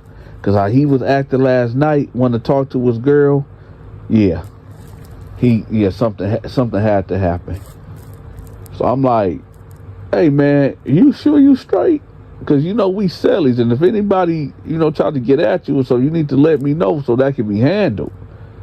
He was like, no, OG, ain't nothing happen, bro. Ain't nothing happen, bro. I'm good, man. I'm just in my thoughts right now. So now I'm like, yeah, something happened. So I ain't finna sit up there and beat it out of him. So I'm like, all right, whatever. Right? So they hit the lights, 9 o'clock. Boom. He like, hey, OG, I'm turn it in. I'm going to bed early. I said, all right. So Dante get up, go to my locker, go to my Bible, and pull out my cell phone. Jump back on the bunk, call my old lady, and we kicking it, right? About 5 minutes will go by, and it happened so fast. Get up. Don't move. Right? It was 6 guards. I couldn't do nothing, y'all. They had me dead to rights. Cell phone in hand. Do y'all hear me? Cell phone in hand. When they rushed that cell, now peep the scene. Dante at the bottom bunk. I'm laying on my side. So when I seen them at the door, don't move, and they saw rolling the door back, I instantly jumped up. Now I had a flip phone, right? I was moving so fast, I hit my head on the top rack, right? Boom. I snapped the phone in half and dove to the toilet and dropped it in there. Them guards was hitting me. They was kicking me. I got it in the toilet and I managed to get it flushed. Hey, y'all, where's the proof? They whooped me out. Whooped me. They whooped me like I was a 5-year-old child, bad child, cutting up in elementary. So they dragged me on up out of there, took me in the elevator, beat me up a little bit more, took me to the hole, right? I was in the hole for about 4 days, right? About 4 days. And I'm sitting there thinking, like, you know, after my wounds healed and, you know, I got my mind right, whatever. I'm like, well, okay, they ain't get nothing. So the max I'm gonna have to do is, shoot, probably however long this annual lockdown is, and then maybe another month. Wrong. Now, when you in solitary confinement, you ain't got nothing but your thoughts. Nothing. Right? So I'm laying there and I'm like, man, hold up. Why would they hit my cell? For the in the way that they came, they was coming for something. And the only thing they could come for is drugs, but I don't deal drugs, right? I don't manufacture weapons. So, I mean, the cell phone, right? Then it dawned on me. I know why they was here. Because of my cellie. My cellie must have been feeling some type of way when I told him he couldn't use the phone. So I guess with the shower time, I guess he betrayed me like Judas did Jesus, right? He had that look on his face. I told you, I knew it was something. How he came back to the cell, how he had this nervous look on his face like he just did something foul. Now, I can't say that he did it, that he snitched on me 100%. It could have been a random shakedown. It could have been one of them cats out there that came at me saying, hey, Donta, you think I can hold A, B, C, and D until the lockdown over, and I denied them? Who knows? But if I was a betting man and logically thinking, I think my cellmate ratted me out for not allowing him to use that phone. Now, they end up hitting me with all type of charges. You know, they were just throwing on the wall, seeing what could stick. Long story short, they hit me with resisting and assaulting an officer. You said, well, Donta, was you fighting back? No, I wasn't fighting back. I couldn't fight back. These dudes had me, well, we'll leave that out. But I'm just going to put it this way. I couldn't fight back. One of these COs that was whipping me out ended up spraying his finger or whatever, right? From punching on me or whatever. Spraying his finger or maybe another guard that stepped on his finger or something and broke his finger, whatever the case is, but they charged me with it. If you enjoyed this story time, make sure you leave me a tip.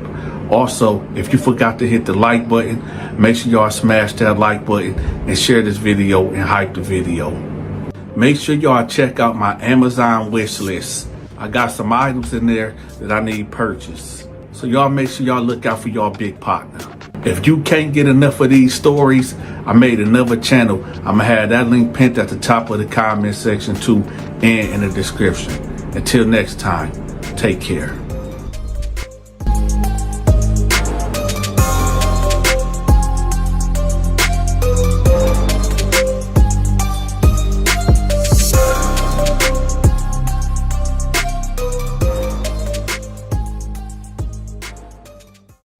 prison story is about when my homeboy kept stealing from me, so I ended up giving him an ultimatum. Either you get my money, well, let me show y'all exactly. So I'm like, come here, man. Come here. He like, oh, what's up, D? I said, man, open your jacket. He like, man, what's going on? I said, open your motherfucking jacket. He like, man, what's going on, D? So I pulled out the sword of justice and I grabbed him, right? So I'm like, open this, right? So I opened his jacket and all type of shit fell out. I said, listen, everything that's on this ground, you gotta give me back triple or I'm gonna kill you in this motherfucker, man. He like, man, come on, bro. I'm sorry, man. I'm sorry. I said, man, I ain't trying to hear that sorry shit, man. Go get my shit now. I told him, get me my money or I'm gonna sell your ass. Literally, I'm not playing about my money. Oh, shit. Here we go again. Welcome to another episode of Dante's Story Time.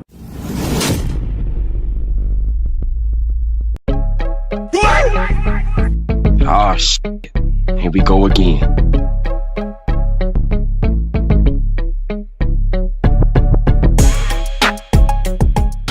So when you in prison and somebody you know from the streets come in there, it's a blessing and sometimes it's a curse. And more often, it's a curse. Because they expect for you to look out for them.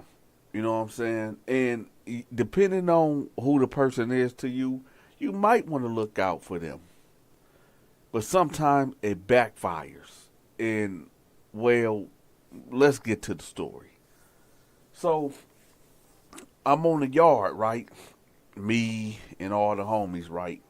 And we over here gambling. Now, listen, for the kids that's out there listening, let me break some rules down to y'all right quick. Because some of y'all are going to jail and some of y'all are going to prison. One thing that you should not do, and y'all don't have to take my advice, but don't gamble in prison. Especially if you can't pay that debt.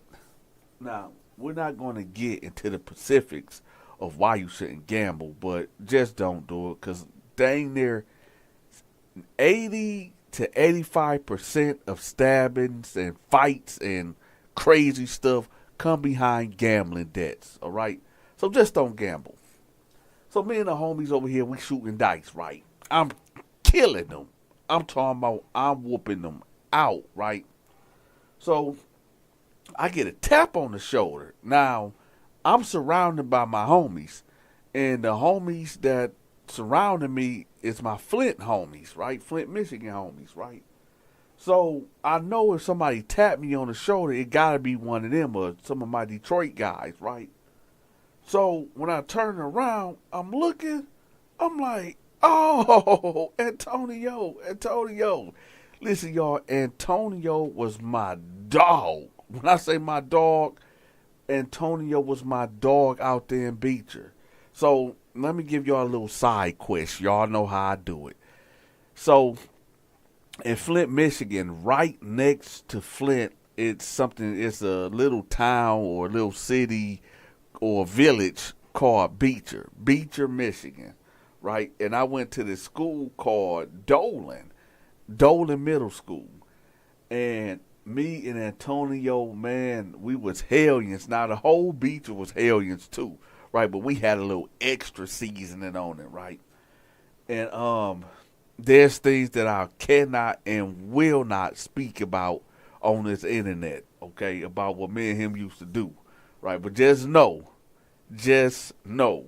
We used to terrorize the streets. And thank God I never got locked up for none of the things that we did. But anyway, I'm like, oh, shit. Hey, Tonio, what's up? What's happening?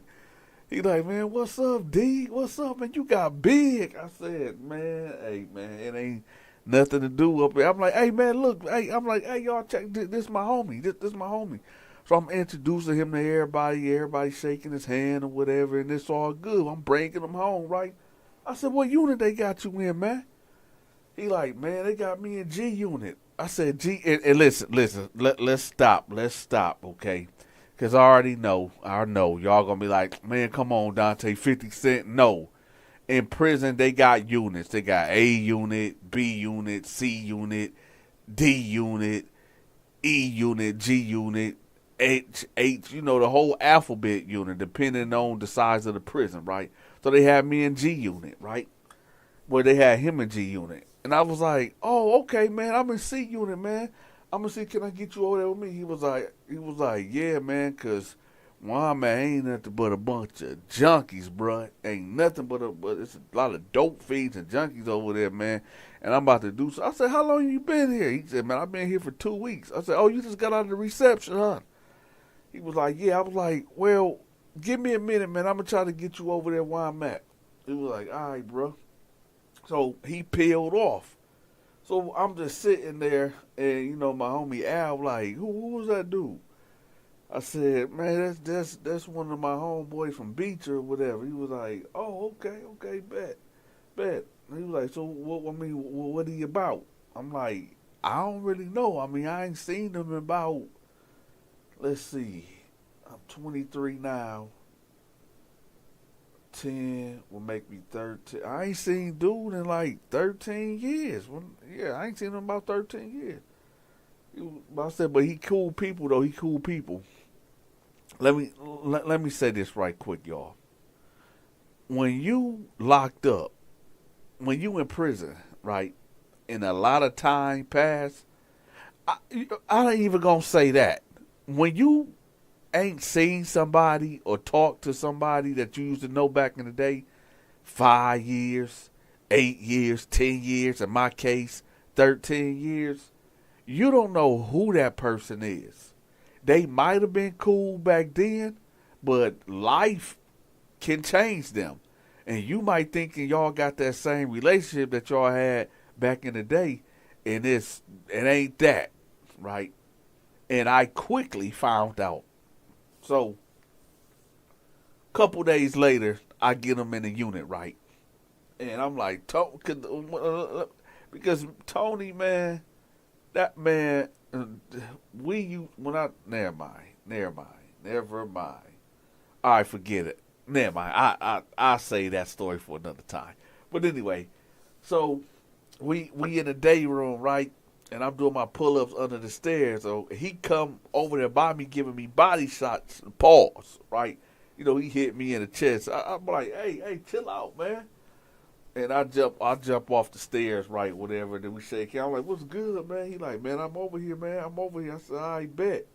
Right? I said, you good? You straight? He was like, nah, not really, man. I'm fucked up, bro. I'm fucked up. I'm like, what you need? He was like, I need everything, bro. I need everything. I said, all right, I got you. So we shot upstairs, right? Now, keep in mind, y'all, I run a store. Matter of fact, I run 3 stores. So I'll go up there and I hit the lock. I'm like, man, get whatever you want, bro. He was like, for real? I said, yeah, man, this off the love. This off the strength. Go ahead, get right. Right, he grabbing all type of shit, right? But I ain't tripping because I got plenty, right? Plenty on top of plenty. Plus, I got 2 of my other homeboys holding out 2 stores for me, right? So I ain't tripping, man. Go ahead and get right, man. He got him 2 things of deodorant. He got him a couple bars of soap. He got him like 10 packs of ramen noodles, 5 honey buns. He got him a bag of Jolly Ranchers. He got him 2 bags of Doritos, a thing of some sausages. I said, God damn, man, you finna clean me out. He like, oh, my bad. I said, no, you good, man. Man, that ain't nothing. That shit ain't nothing, right? So he like, all right, bet. So he go to his cell, right? So I go back downstairs or whatever because I had to get my workout right because I had to stay in tip-top shape, right? So he's in his cell. Now, he's in the cell by himself, okay? So he come out the cell, and, we just chopping it up or whatever, and I'm teaching him how to do push-up properly, right? So as we talking or whatever, I'm letting him know, like, hey, I'm just letting him know my whole get down in here. I let him know that, me and my homeboys in here, and we running, protection, for inmates that can't handle their business or whatever. And I'm letting them know, like, you know, if you gonna be around me and my guys, whatever, you know, we follow a strict code, and you know, I'm just we ain't got to go through all that unless y'all want me to. But anyway, so I'm just letting them know the do's and don'ts of what you can and cannot do while, you know, in lockup, especially around me, right? So he's like, all right, all right. So we go hit the yard, right? We go hit the yard, and he like, hey, they got a law library in here? I was like, yeah, I'll show you. He was like, all right. So me and him walking, right? And Sweet Low pull up on me. Now, for those that don't know who Sweet Low is, when I first got to prison, when I first got to Jackson, right? Sweet Low is the first person I had a physical altercation with. For those that don't remember Sweet Low and the incident, let me tell you what happened. So when I got in there, right, Sweet Low pulled up on me. And, you know, he was being nice to me, like overly nice to me. And this is why I tell y'all, like, if you get locked up and you got a dude that just roll up on you and he just extra friendly and you don't know him and he trying to offer you things and he trying to act like y'all like the best of friends, nah, he wants something from you. He wants something from you. All right. So the incident with me and Sweet Low was that he wanted something from me. You know, he just kept. Matter of fact, I'm gonna give y'all the story of Sweet Low right now. I'm gonna play it right now, and then I'm gonna pick the story right back up. So, you get this stepper from Tennessee, right? Got the golds in his mouth, got the dreads, got the tats. Oh, he can fight too, right? So you know what? The COs put him in a cell with Sweet Low. Okay? So Sweet Low, he like little boys. And when I say little boys, I'm not talking about little kids. I'm talking about teenagers, young men in their 20s, early 20s, you know, the young steppers that got the muscles, you know, the chest, they got the tattoos on their neck, right? That's bad. Billy Bad ASSs, right? That step on everybody, that's knuckleheads. See, let me tell you about Sweet Low. Not only that he like young men, but he like to wine and dine young men also. See, Sweet Low, like I said, been locked down for a very long time. So when this young stepper came in from Tennessee, big and bad, right? I seen him come in. I seen what cell he went to. I said, oh, they setting him up. But I'm going to give y'all a big twist and a big play on this, right? The little dude, the young dude that came in, he came in for murder, right? First degree. And I'm going to skip past all the BS. The person that he murdered was one of the guards' niece. Yeah. He took out, X'd out, right? Follow me. He X'd out, the Tennessee stepper, he X'd out one of the guards' niece. Okay? He was placed into this cell with Sweet Low on purpose. On purpose. Do y'all get me? Do y'all follow me? So when I tell y'all, sometimes the beef doesn't end in the streets. Sometimes it follows you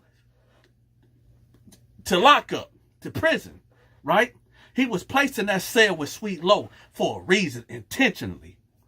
So, peep the scene. I see him go in there. I'm like, oh, this ain't gonna turn out right. Because I'm gonna show you the Tennessee boy. He was young, nice skin, right? Tattoos, body ripped up, right? To them type of dudes that get down that way, delicious, right? I like that. Yeah. So when he go in there, I knew what time it was. I knew what time it was. So here we go, y'all. Let's get to the story. Because I know y'all be like, he talked too much. Let's get to the story. Well, I'm getting to the story. I'm just trying to paint the picture for y'all. Dang, slow down. Hey, if y'all still here, hit that like button and share the video. That's the least you can do. But let's get to it. So he's sitting in the cell. I'm down here looking up, and I'm like, he got to get out that cell. Here I go again. Never mind. But I'm like, yo, he got to get out that cell because he about to get violated. Sweet Low not even in there. Sweet Low is on the yard, right? And I told y'all, I go to the yard sometimes to hit the weight pile, even though I need to get back in shape because I done lost a lot. But, you know, I'm working on that. I get back in shape. But I used to go to the, Sweet Low out there, and dude just came in. So Sweet Low don't even know he got a cellmate that I know about. So we go in there. I'm like, yo, this ain't going to be good. So dude in there putting the stuff up. I walk past the cell and I peek in there. He instantly whip out. Like, oh. You know, he whipped out you know, one of them things that to get somebody up off you. And I was like, yo, chill. It ain't like that. I'm just coming by, checking on you, seeing that you good. Hold up, y'all. Hold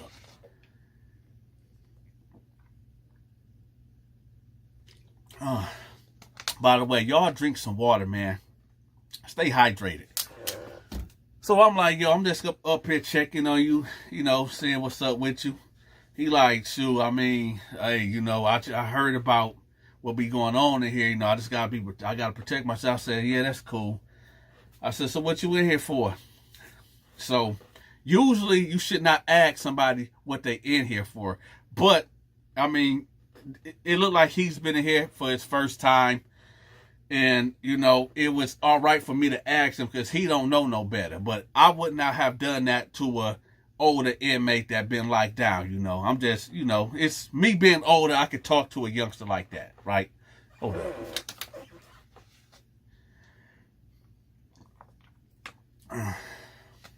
So, he telling me what he did. He telling me how he was in the street stepping on the whole hood, and just a menace, talking about what got him caught was he was doing a deal and some girl dropped their location, and he basically got set up. He got robbed, and he blamed the girl for it.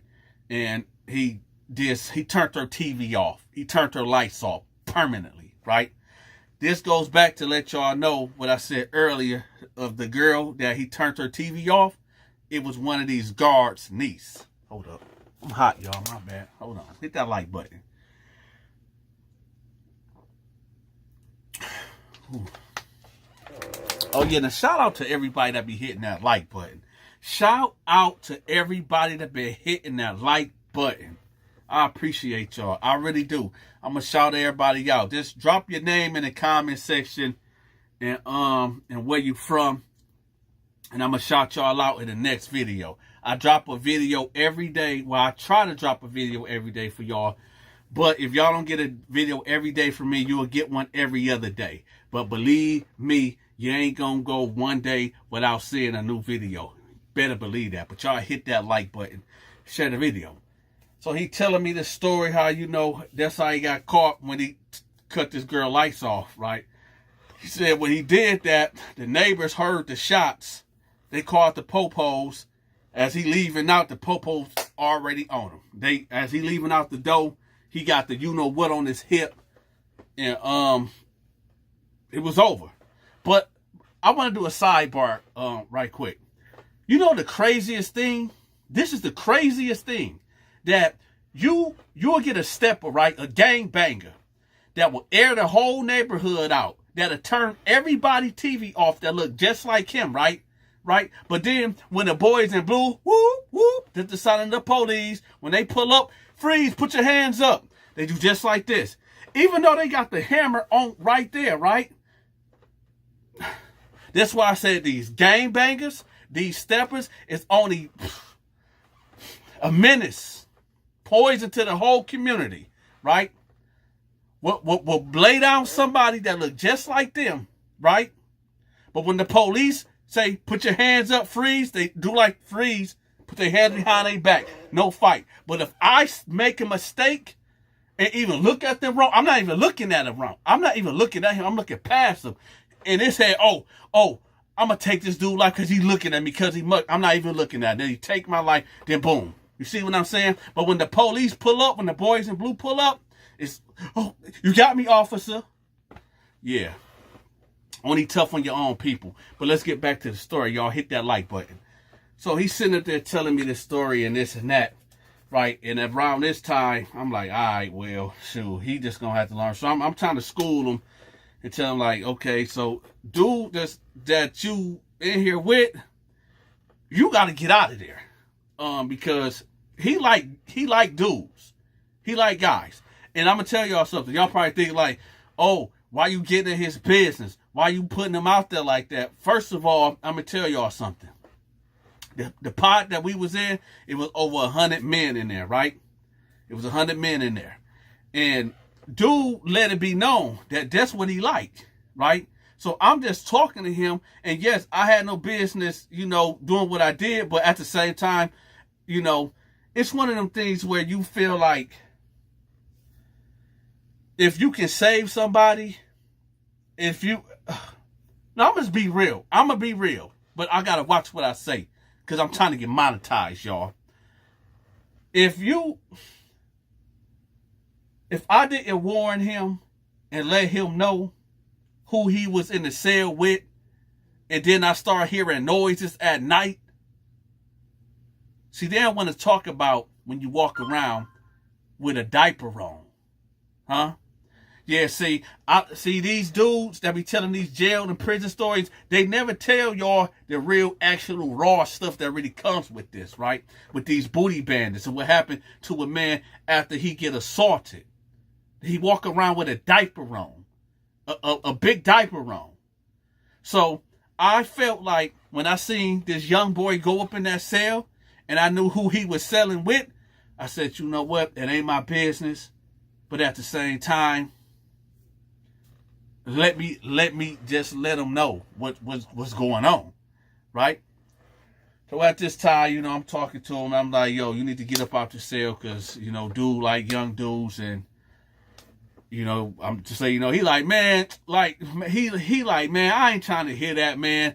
You cool and all, but, man, I got this. I'm always right. He got that, what, I'm always right, I'm saying.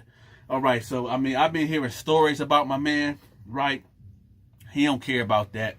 He the type of dude that he don't want you to give it to him. He wants you to fight. He the type of guy that wants you to pull out that what and hit him with it, and he take it out and lick the knife and do what he do.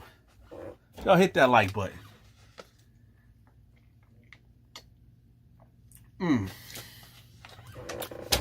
Make sure y'all share this video. Because the point of this video right here is to let y'all know there's some guys in there, for you young guys that's entering the jail and prison system. I know y'all say, oh, when somebody say, oh, well, you can't bring no GUN in there, but I can get me a what. Sometimes that what ain't gonna work. Sometimes you might go up against a guy that know how to disarm you and take that what from you and use it on you. Sometimes you might get a guy that like to get hit with it because he been worked out all his life for 30 years. Muscles on top of muscles.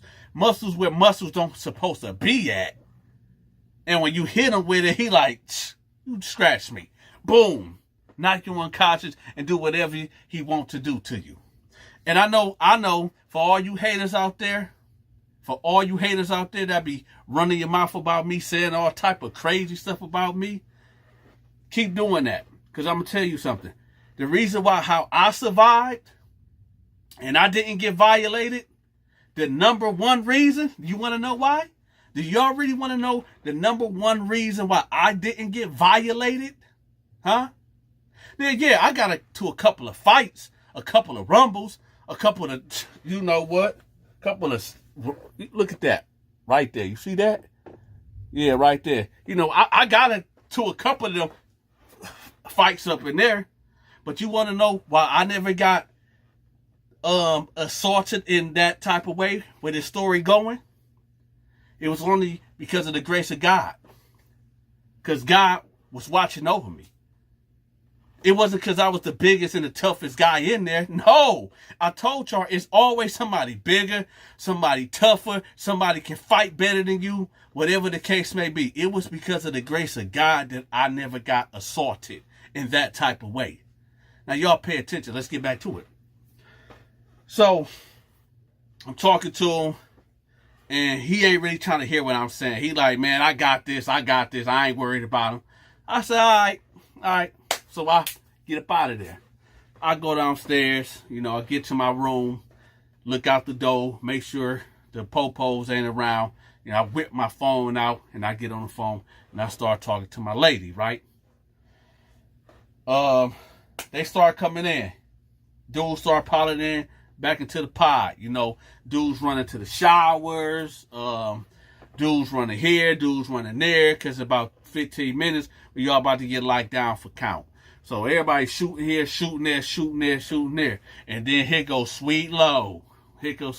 Coming in with his big old bald head, right? So he come up there, and I peek my head out, and I see him. He go upstairs.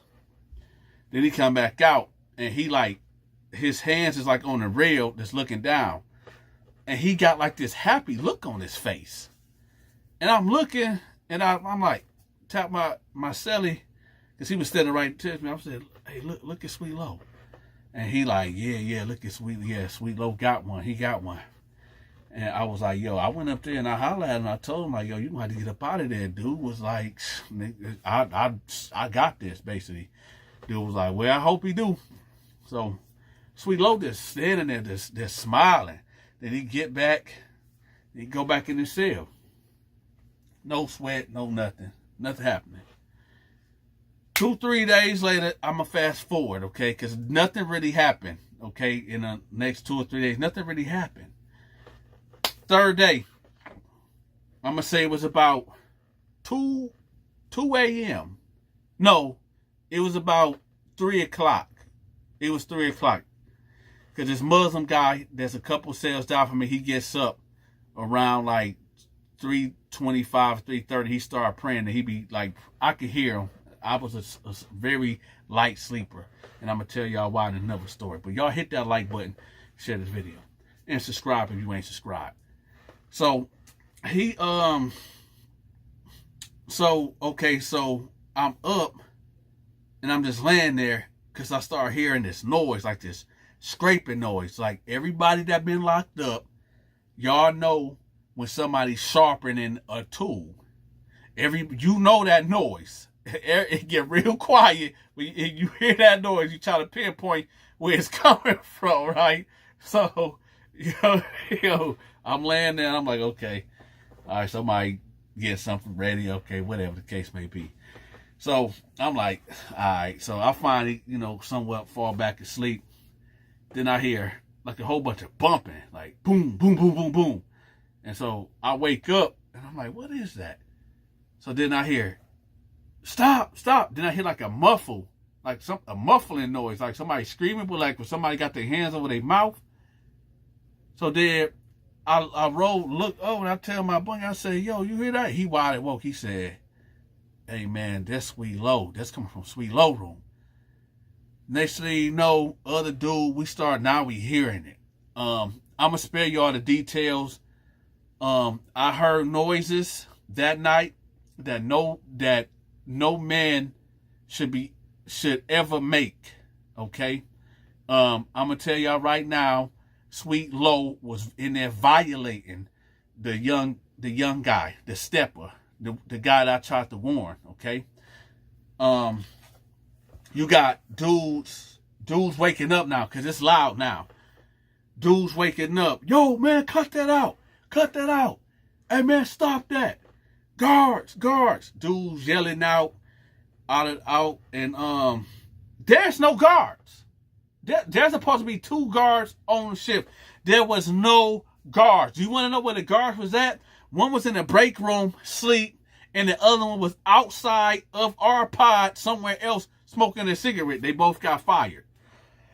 The Tennessee guy, people filed a lawsuit. Look it up. So we all yelling like guards. We yelling like, Sweet Low, cut that out. So we yelling, banging, all this and that. Listen, this went on. He violated him for at least, so it was 3:30. I'm going to say to about 4:05, so about 35 minutes.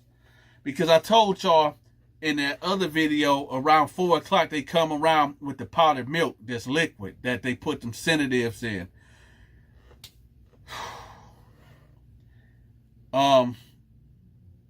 When the guards came in, they like, y'all quiet down. And we said, y'all, hey, go up there.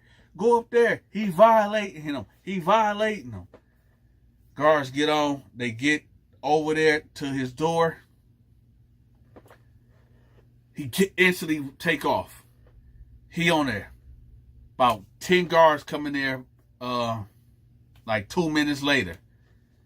They tell him, cuff up, cuff up. Sweet Low cuff up. No problem. No incident. Right? Cuffed him up. Walked on out of there. They walked him on up out of there. Dude, the Tennessee boy,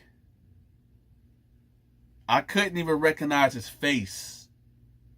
There was 2 guards that was helping him. Like, it was a guard on this side and there was a guard on this side. And they would hold him, they was holding him up like this. And you just see him like this, like head drop, defeated. And up his, like, give me a minute, y'all. It's this, I'm just going to say, it was a big mess, okay? Big mess, just from his back, on his legs. After that, they carried him out of there. He went to medical. And you remember when I said that, you know, when men get violated in that type of way, they have to wear like a diaper type of thing. Well, about 2 months later, I ended up seeing him. And the young boy, Sweet Low, he done went somewhere. I don't know where they sent him off, like off the compound. He was done. He was out of there. See the young boy like 2-3 months later. And I'm like, I just have so much pity for him, right? That's why I tell y'all, man, before you go pick up a you-know-what and try to step on somebody in the real world over some BS, think twice, man. Think twice. All right, y'all. Due to the sake of time, I'm going to have to make a part 2. Don't worry, y'all. Part 2 will be on the Patreon. So if y'all want to see part 2, make sure y'all go over there to the Patreon. I will have that link pinned at the top of the comment section. Also, for the people that have been asking about Stacy's story time, yes, Stacy's story time is back. And she's back on the Donta Show Network. Okay, I'm going to have her playlist pinned at the top of the comment section so y'all can check it out. Okay, and also for the people that have been asking about my animation channel where I turn all these prison stories into cartoons, I'm going to have that link pinned at the top of the comment section also. Okay, if you enjoyed this story time, make sure y'all leave me a tip. With that, y'all, this is your big partner, Donta. I'll see y'all on the next one. Over and out. So I'm like, hold up. Is that David coming out the bathroom with Big Thomas? So I went to his cell, right? And I waited for him. So when he walked in, I said, what's up, David? He was like, oh, what's up, Donta? I said, what was you doing in the law library? He was like, oh, I wasn't. So I got up and I grabbed him, right? And I threw him on the bed and I pulled out the sword of justice. I said, didn't I tell you, you can't be in here acting like that? Didn't I tell you don't be moving like that around here? He was like, hold on, I didn't mean to. Big Thomas, he grabbed me. I said, why was you with him? Why would you with him? Now, I'm going to tell you right now, I'm not giving your mama that money back that she paid me to protect your ass, and you going to the hole. You hear me? You hear me? He was like, please, Donta, don't hurt me. Don't hurt me. I don't want you to punish me. Don't punish me no more. Please, don't punish me. Oh, shit. Here we go again. Welcome to another episode of Donta's Story Time.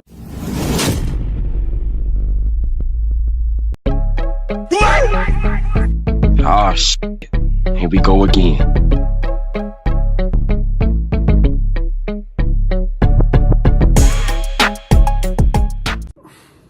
So I got my white sheet up, right? And I get a knock at the cell door. Doom, doom, doom, doom, doom, doom, doom, doom. I'm like, who that?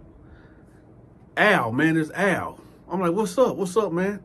He like, listen, I got a phone call for you that you need to take, like, right now. I'm like, who is it? He like, man, some money.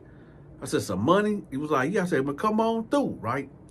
So he come in the cell, he moved the white sheet to the side. I ain't in there doing nothing, y'all. Sometimes I just want some privacy, right? So he give me the phone and he walk out. So I'm like, hello? So the woman like, hey, is this Donta?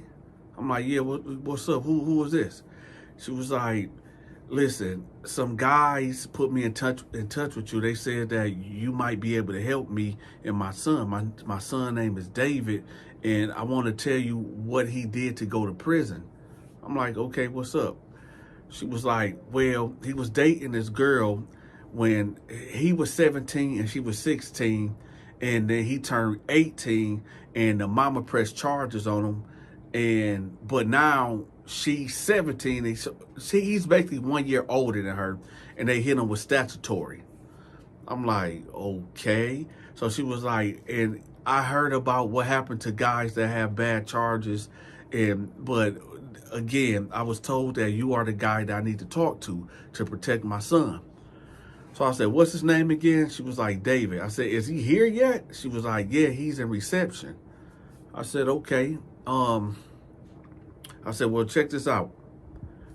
I need for you to send me his paperwork, okay? Send me his paperwork, get in contact with his lawyer or whatever, so I can go through the paperwork. And if everything check out, if he was just 1 year older than her, then, hey, I don't see no problem with that. Let me put a pause right there. Let me ask the audience, because I could be wrong, right, in my way of thinking. Is it okay for a guy that's 17 to date a 16-year-old, and then when he turned 18 and she's still 16, but in a couple months she about to turn 17? You see what I mean? So is that okay or is not okay, right? Let me know in the comment section. So I said, okay, just have his lawyer, send me the paperwork or whatever, and I'm going to talk to my people and I'm going to see can I get him moved over here with me. So she was like, okay, how much is it going to cost me? I said, well, I don't want to quote you right now until I actually look at this paperwork, because you might not be telling me everything and I don't want to be caught with a hot potato, you feel me? She said, okay, I perfectly understand that. Now, we're going to fast forward maybe 2 days later. I get his paperwork and it checks out. It checks out. The only thing that went wrong in his state and got him convicted, because the age of consent was 17 years old. And at the time, she was 16. But they only 1 year apart. So he was 17, she was 16, and, well, they got him. So I'm looking at it, I'm like, well, this ain't, it checks out. So I put the word in. So I got him moved. So when he got out of intake, and for those that don't know what intake is, it's basically when you first get to prison, wherever you at, it's called quarantine, where you is getting your shots. They're doing medical evaluations, psych evaluations. They evaluating. They just figuring out who you are and trying to classify you. Okay, so he gets out, right, and he hit the unit. Now I'm waiting on him, and I let the homies know to be looking out for this little white dude named David, right? So when he comes in, this dude looks straight up like Harry Potter. I'm talking about, I thought it was Harry Potter when he walked in there. This dude wasn't nothing but, what, 5'6", 5'7", couldn't have been more than 115. I give him 118. This was a little white guy, right? And I'm looking at him, and this dude is beat red. Okay, he's beat red, and you can tell, like, I don't know, was dudes trying to yell at him, scream on him, and terrify him or whatever he thought. But he was beat red. You can just tell this dude was terrified, right? So I'm like, David. So he's standing there with his stuff, right? With his bed and, his hygiene and all that. I said, come here, man, come here. So he looking around. I said, man, come here, man, come here. So he walked over there. I said, your name David, right? He was like, yeah. I said, your mom's name, I can't say her name right here. I said, your mom name? He said, yeah, how you know? I said, come with me. So we get to my cell, right? I said, listen, I already went through your paperwork. You ain't got nothing to worry about. Your mama broke me off already, and I'm here to protect you and make sure nobody do anything to you. He like, oh, thank God, because, I didn't. I said, listen, I don't really give a fuck what you did, okay? You need to listen right here, right now, because they gave you a year and 6 months, okay? You probably only got to do maybe 6 or 7 months, okay? But this little 6, 7 months that you got to do could potentially turn into a life sentence or worse, okay? I said, sit down right there on the desk. He's like, well, okay. I said, listen, I'm going to teach you how to survive in here, okay? I'm going to show you and teach you the do's and don'ts, okay? So that way you can leave out this prison the same way you came in, but a little bit more smarter and stronger. He's like, okay. I said, now listen, do you smoke? He was like, I smoke a little bit of weed. I said, well, you can't smoke no more. That's out. That's totally out. You ain't smoking. He said, can I ask you a question? I said, what's up? He was like, why I can't smoke? I said, let me tell you. In here, it ain't nothing but predators. Nothing but predators. And I'm just got to be honest with you. You are prey. You soft. It ain't nothing that you can do to anybody in this unit, or let alone in this prison. Okay, so just listen to me. The reason why you can't smoke, because you might get a guy that say, yeah, you can smoke with me. You don't got to buy nothing. Just smoke with me, right? And you going to go in the cell with him, and he done laced it with sleeping pills, all type of stuff. So you in there getting high in a mug, right? And then you end up nodding off and passing out in this dude's cell, and he end up taking your manhood. So Lil David, we're going to call him Lil David, little white guy. We're going to call him Lil David. Lil David like, are you serious? I say, yeah, that type of go down up in here, man. It's all type of traps and tricks that goes down up in here, man. So that's a reason why you shouldn't smoke. Another reason why that you shouldn't smoke is because you might get a guy that might sell you some bud or whatever, and he might say, okay, this is $100, right? But then he might hit you with, especially if you get it, let's say the bud is $100, right? You being you, when it's time to pay him, especially you borrow on credit, he might say, no, homeboy, that was for that day. Interest, you owe me $800 for this bud, right? And then how you gonna pay that? How you gonna pay it? Dudes play games like that all the times, and especially on dudes like you, man. Because I ain't gonna lie, if your mama wasn't paying me, as soon as you walked up in here, I would have been thinking, oh, I got me a white boy. I got somebody that's gonna take care of me until I can't use him no more. I would have squeezed every dollar out of you. I mean, every dollar. I'm talking about like a wet towel. I would have just took every dollar out of you. But that ain't the way I program. I offer protection, okay? So just leave the drugs alone. Leave the drugs alone, okay? Another thing, I run a store. You do not borrow nothing from nobody. You come to me and ask me if you need something, okay? Your mom's is paying a fee, a substantial fee for me to look out for you. And part of that fee of what she giving me is for me to take care of your canteen, okay? So you have no reason to be asking anybody for anything, all right? Now, I have a crew of guys, okay? And they stand up men, okay? And they are here to protect you.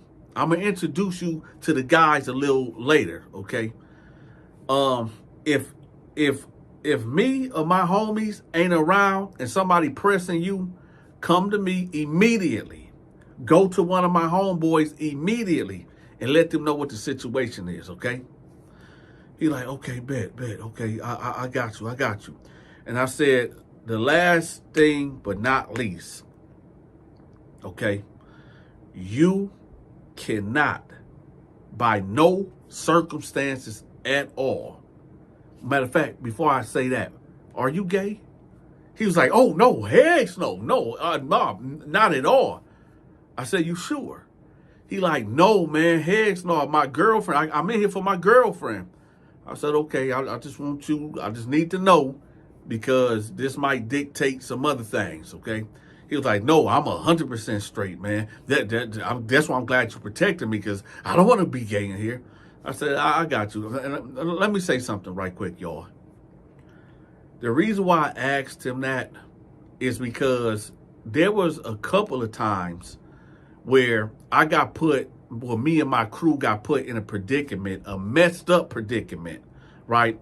Where you had Sweet Low, Freaky Freddy, Big Thomas pursuing one of these guys and they flirting with him, but then or they owe him something, and then when it's time to collect, or he came, or Big Thomas or somebody that came on too strong because this person damn near led them on, then they want to come to me, and it's a big old drama. And I told the homies, after that last altercation with Peaches, I said, you know what? We not getting involved in no more of these situations where we got to protect somebody that's from living that lifestyle from somebody that's really living that lifestyle. So we just going to leave that alone unless the money is over at least $10,000, all right? At least let it be worth the headache.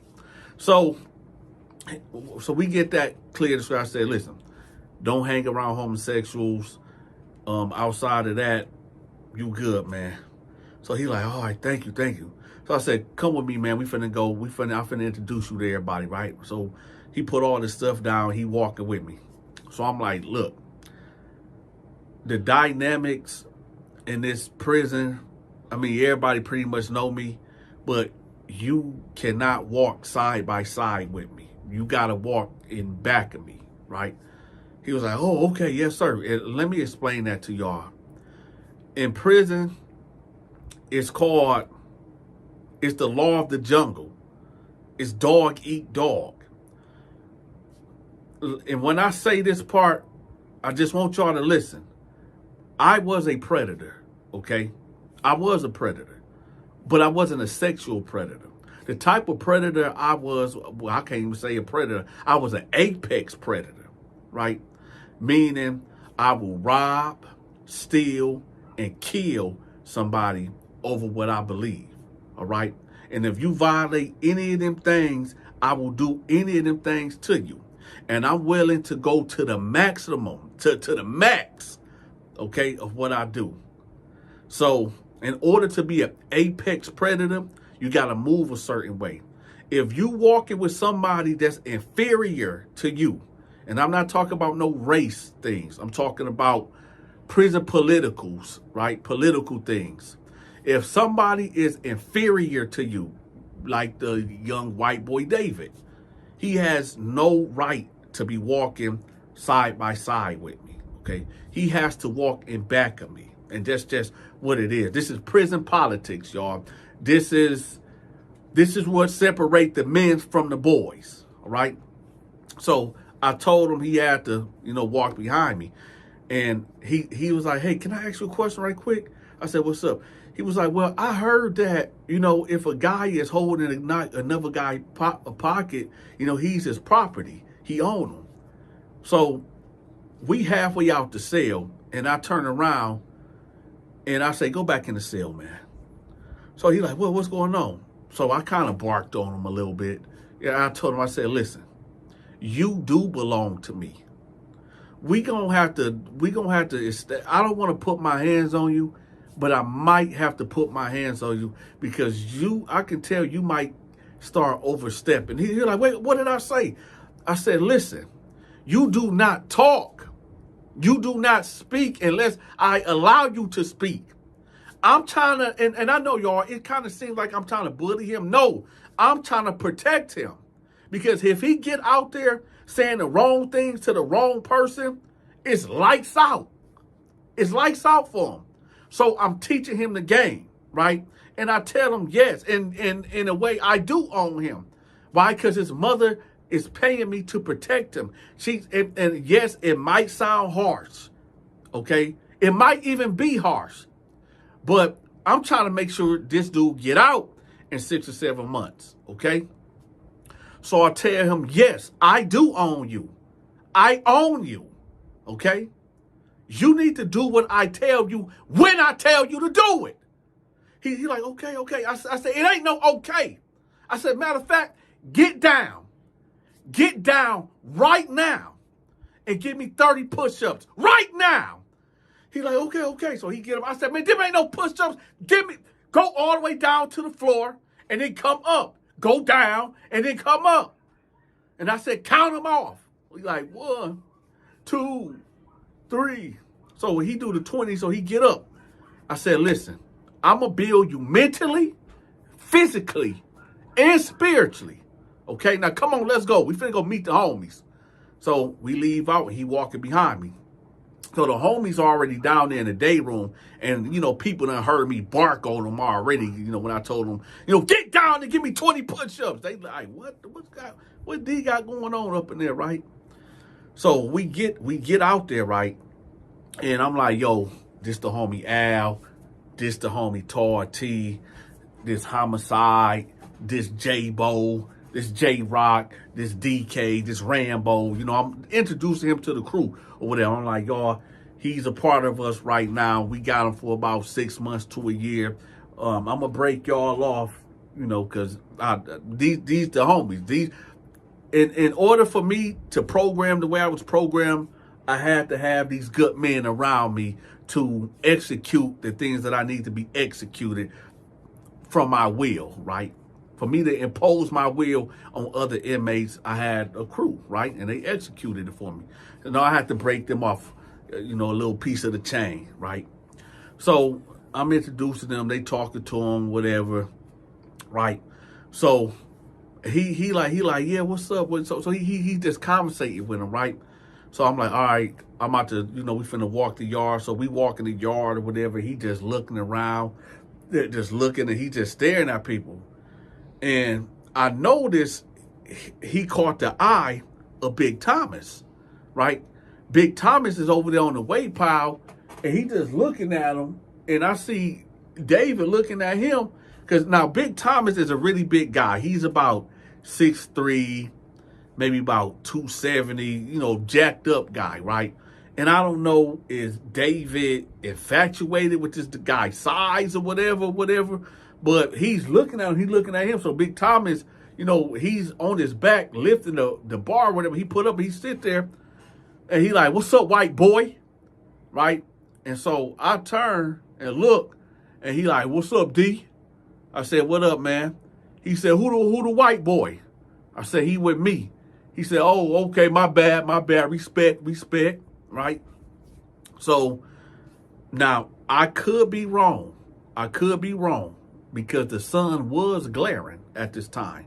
But I could have sworn when I turned to the right to keep walking, my eye caught him winking at David, right? And David cheeks got red, like his cheeks got red, like rosy. And I was like, did this dude just blush? So I'm like, all right, whatever. So we walk in the yard, I'm just, still telling him the do's and don'ts. I'm going to spare y'all the details about the do's and don'ts. So we end up getting back to the unit, right? And I'm telling him well, he was like, hey, what time do we eat? What time do we eat? I was like, look, we don't go to the mess hall. All our meals is made up in here. We don't do that. The only time we go there if we get chicken or hamburgers or hot dogs. That's the only time we go there. Right now, I think they having goulash all this week or whatever. So he was like, oh, okay, cool. So I'm going to fast forward to a week later because nothing eventful happened. Nothing really worth mentioning happened here. 1 week later, right, I had to go on a visit. Now, through that week, he wasn't always with me, and he wasn't, and I assume maybe he was around one of my homeboys, but he wasn't. So, unbeknownst to me, he's been conversating with Big Thomas, right? And this is how I found out. So, I'm on a visit, right? And when you come back from a visit, they strip you butt naked.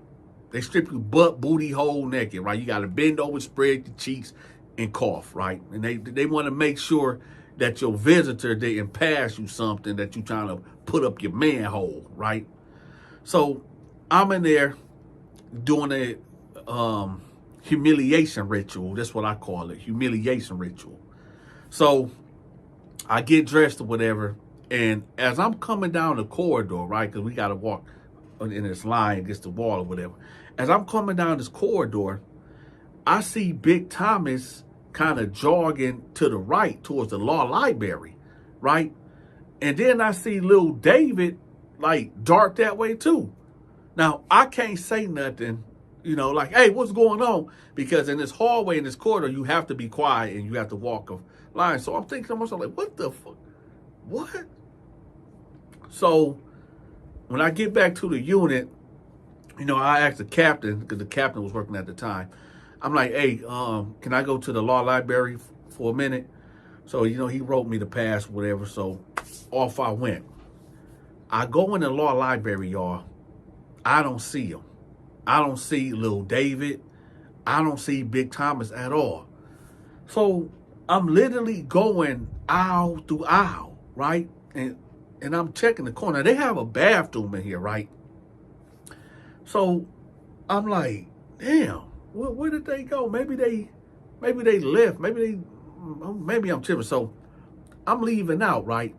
So I'm like, man, what the? So I go to the bathroom, right? And I like yank on the door thing and it's locked. And I hear Big Thomas say, oh, hold on. I'm in here. So I'm like, oh, my bad. So I walk out a little bit and I'm sitting, I'm like, let me see something. So I duck behind this bookcase, right? And about 3 minutes later, the door kind of opened a little bit and Big Thomas popped his head out. He's looking to the left, he's looking to the right, and he just darted out. So I'm like, okay. And then about 5 seconds later, David looked out and he just walked out. So I'm standing there, I'm like, what the I said, okay, I'm gonna have to holler at him. So I go back to the unit, right? And I'm waiting on him. I'm in his cell. He ain't got no cellmate. I'm in his cell. So he comes in, he like, hey, what's up, Donta? I said, what was you doing with Big Thomas in the bathroom? He said, huh? I said, what was you doing with Big Thomas in the bathroom? He was like, I wasn't. When he said I wasn't, I grabbed him like this, right? I grabbed him right here by his shirt. I said, what was you doing with Big Thomas in the bathroom? He said, wait, I said, what was you doing? Didn't I?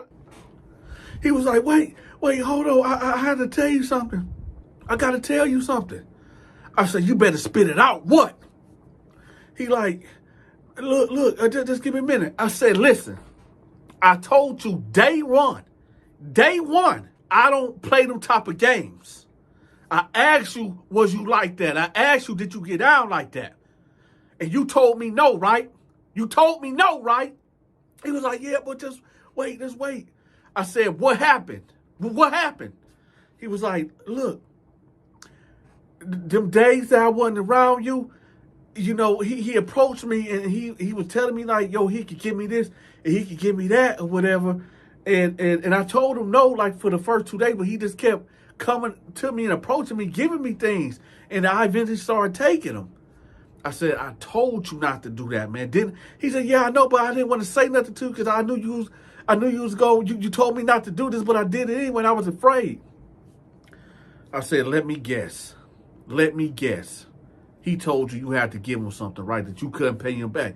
He said, yeah. I said, I told you. This is why I told you. I told you what to do and what not to do, bruh.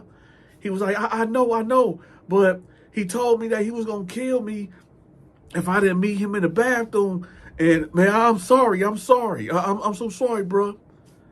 I said, listen. This what you going to have to do. You want to call your mother. Matter of fact, hold up. So then I go to my little stash and I get the phone. I said, you is going to call your mama and you going to tell her that she going to have to fulfill this contract. And then you are going to go to the hole. You're going to check in and say you fear for your life. Okay? You're only going to be in the hole for 3 months. And then you're going to get out. He said, what's in the hole? I said, you're going to be in solitary confinement. Because I'm not going to be able to protect you any longer. Because of what you around here doing. So you're going to go to the hole. So call your mama. So he get on the phone.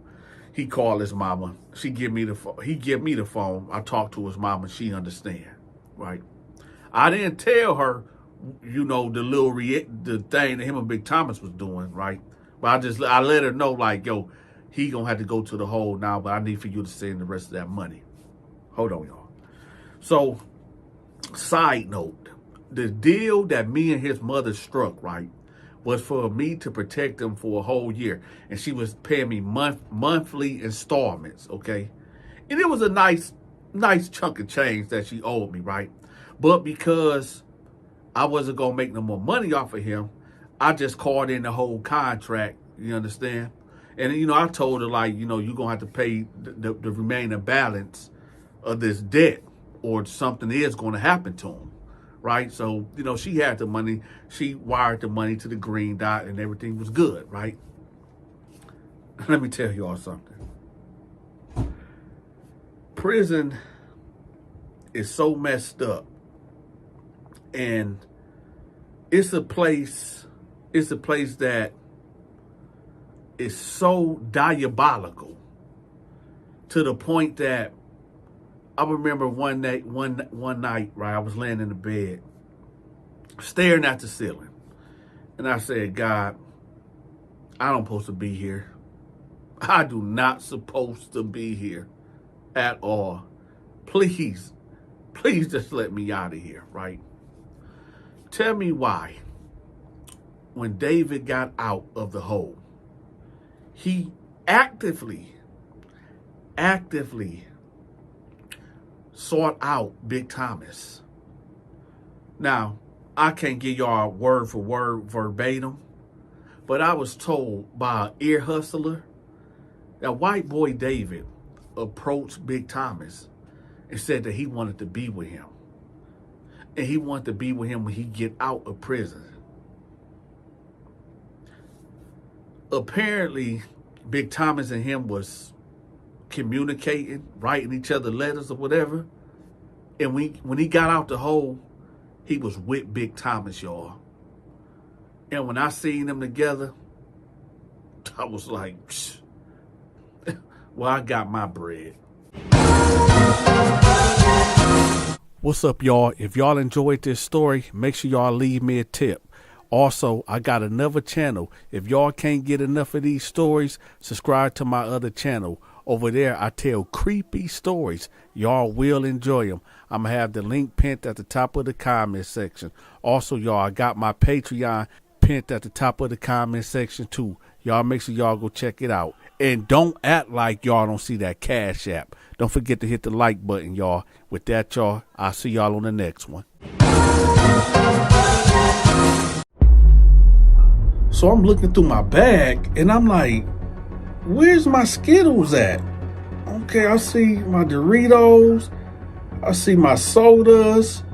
I see my Fritos. I see my summer sausages. Where's my Skittles? So I'm like, I know I just had them. So I said, Kevin, hey, Kevin, come here, come here. So he was maybe about 3 steps away from the cell. I'm like, Kevin, come here. So he come in and said, I said, hey, put the white sheet up, man. He like, well, what's up, what's going on? I said, man, put the white sheet up. So he go over there, he put the white sheet up. I said, take your clothes off. He said, what? I said, take your motherfucking clothes off right now. He like, hey, brother, I don't know what you want. I said, take your clothes off right now. Strip right now. He was like, all right, okay, hold on. So I put the sword of justice on. I'm like, strip. Welcome to another episode of Dante's Story Time.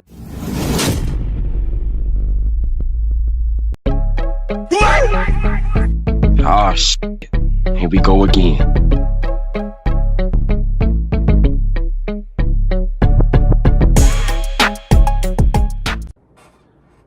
Now, this story takes place on a Thursday evening. The next day is Friday. And what's so special about this Friday that's coming up?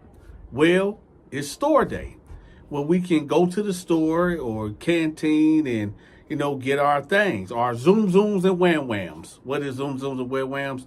It's chips, summer sausages, candy, honey buns, all of the things that to rotten our teeth out, right? So normally on Thursdays, I will go out to cats that owe me, or I send some of my homeboys at them like, hey, it's tomorrow. Make sure you have that. I don't want to have to come find you. I don't want to come have to chase you and all this and that, right? So normally what I would do, just in case, because dudes will do this, they'll go get their canteen, right? They'll go get their commissary from the store, and then they'll go check in, right?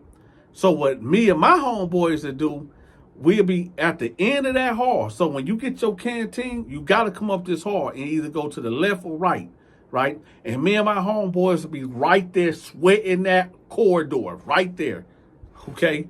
So I'm going around hollering at the guys. I'm looking at my list. And I'm like, yeah, you got me tomorrow, blah, blah, blah, blah, blah. Leave that sale, go a couple sales down, go over here, go over there. I go hit the yard, go holler at a couple cats like, hey, blah, blah, blah. Oh, we good, Donta. I got you. I'm like, yeah, I know. I'm gonna just let you know, just in case you forget, And I peel off and I go holler at a couple other guys, right? So there was this dude named Kevin, okay? His name was Kevin Bell from Flint, Michigan. Kevin Bell. Me and Kevin Bell, I'm not going to say we was friends because I knew him out there in the streets, but we knew of each other. Okay, I used to date one of his cousins. Y'all know how that is. So he come to me, I'm going to say probably around 7 p.m. And he like, hey, what up, Cuddy? What up, Cuddy? I'm like, what's up, man? He was like, hey, man, I ain't no begging dude, man, but hey, you think you can hold me down with something? I'm like, well, what you need? He was like, man, I'm Jones, and man, I need some Skittles. You got any Skittles, man? I was like, you need some Skittles? He said, yeah, bro, I got a sweet tooth, right, man. I said, you don't want no honey buns? And he was like, no, man, I need some Skittles, bro. I really want some Skittles. I said, all right, man, come with me, right? So we talking. We ain't talking about nothing, right? We just have a little small talk going to the sale. So we get up there. I'm like, okay, hold on. I said, how many you need? He was like, shit, bro, just give me 3 of them, man. I'm going to eat one right now. I'm going to eat one before we lock down. And I'll probably eat one in the middle of the night, bro. I ain't even going to lie. So I said, all right, now look, you owe me 6, okay? You owe me 6 of them. He was like, damn, well, how was that 6? I said, because I do 1 for 1s, right? So you owe me, if I give you 1, you owe me 2. So he said, oh, okay, yeah, I get it. Okay, I owe you 6. I said, listen, I'm gonna give you these. Make sure you have that tomorrow. He said, man, bro, I got you, man. I got you. I wouldn't even do you like that, bro. I got you. So I said, all right. So I give him the Skittles, right? And he go peel off, right? So I go hit the yard and I'm just walking laps with the homies or whatever, right? We ain't talking about absolutely nothing, right? So let's fast forward next day, okay? Matter of fact, we're going to fast forward some more to 1 o'clock. They call our unit. You know, they get the call in everybody who, you know, got something on the commissary list. So they call my name and they call a couple of my homeboys' name and, you know, everybody getting up, we going down there. So I get down there, give them my slip or whatever, and they stacking all my stuff up and they putting it in the bags. And I got 3 big old bags. I'm talking about big bags, right? So I got my bags. Al got his bags, right? T got his 2 bags, right? So we leaving, and I'm seeing guys that owe me. I'm like, hey, you know what's up, man? I'm at my cell, right?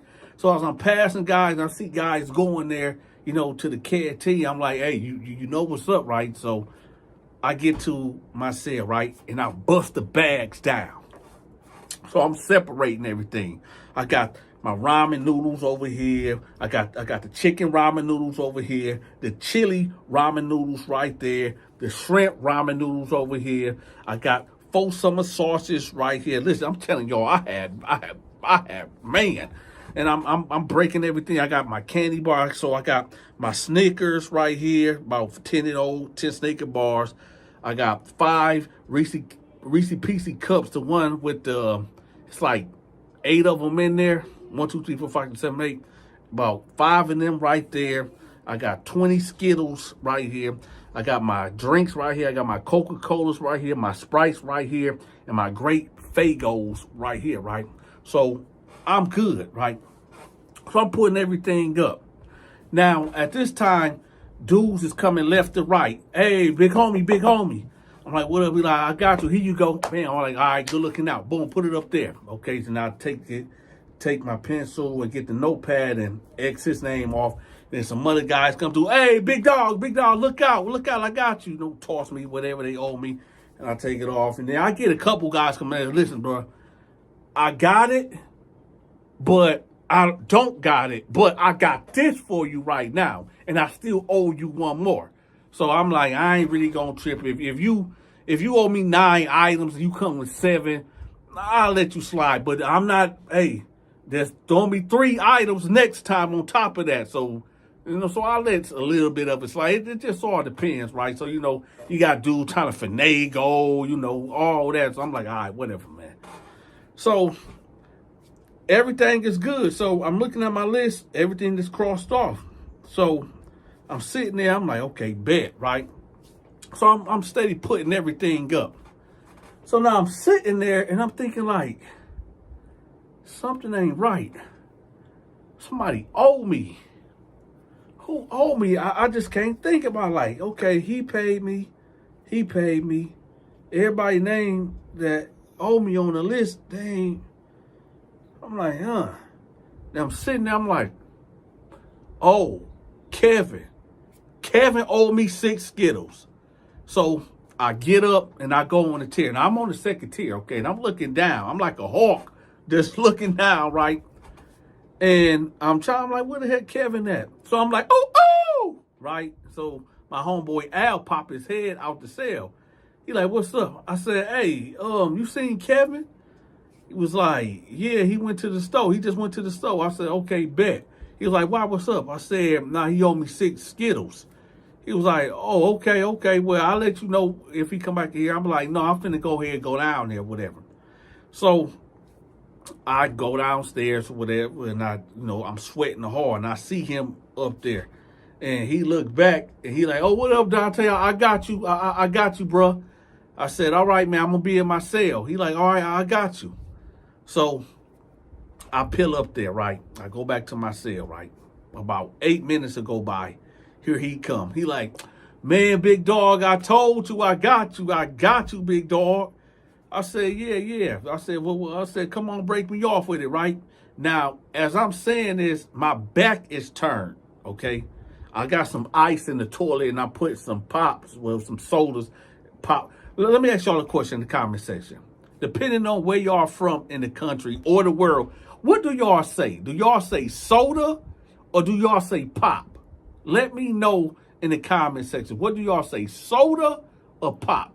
Let me see what y'all got to say.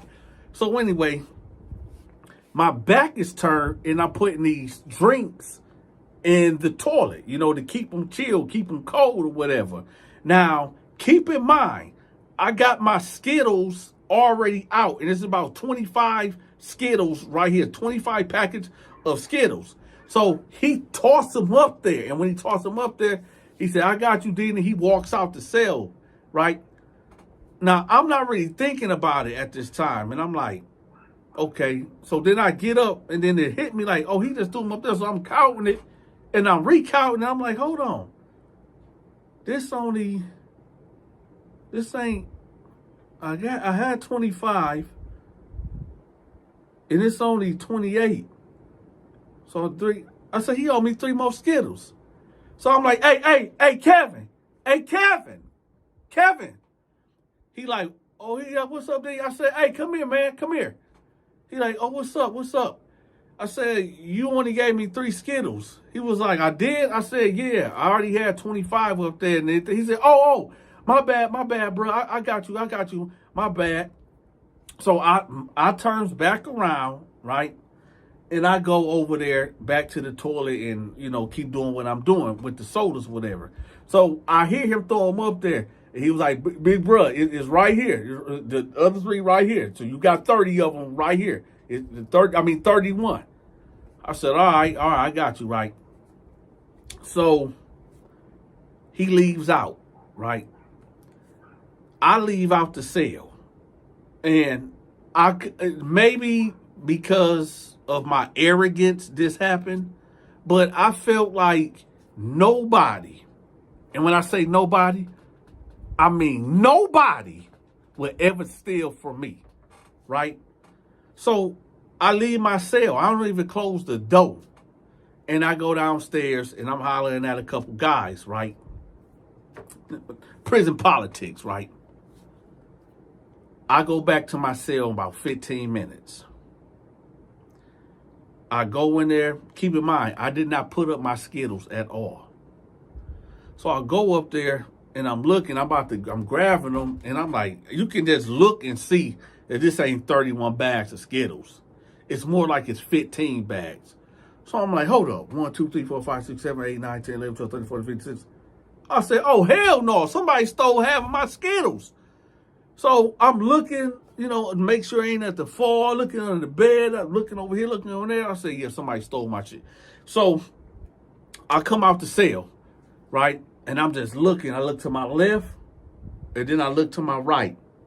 And I'm just looking around, looking to see who looks suspicious, right? And everybody just moving around on their daily. So I was like, hey, check this out. Hey, everybody pay attention. Listen up. Whoever went in my cell and took my Skittles, you got 5 minutes, no, 2 minutes to drop my back off. You got 2 minutes, or that's what it is, right? And I walked off, right? So everybody looking like, what's going on? So then my homies roll up. They're like, hey, what you mean somebody took your Skittles? I said, yeah, somebody went in my cell and took half of my bags of Skittles. They're like, what? I said, yeah, somebody went in my cell and took half of my Skittles. So they like, well, what's up? What you want to do? I said, you know what, man? Fuck that shit, man. We finna go cell to cell.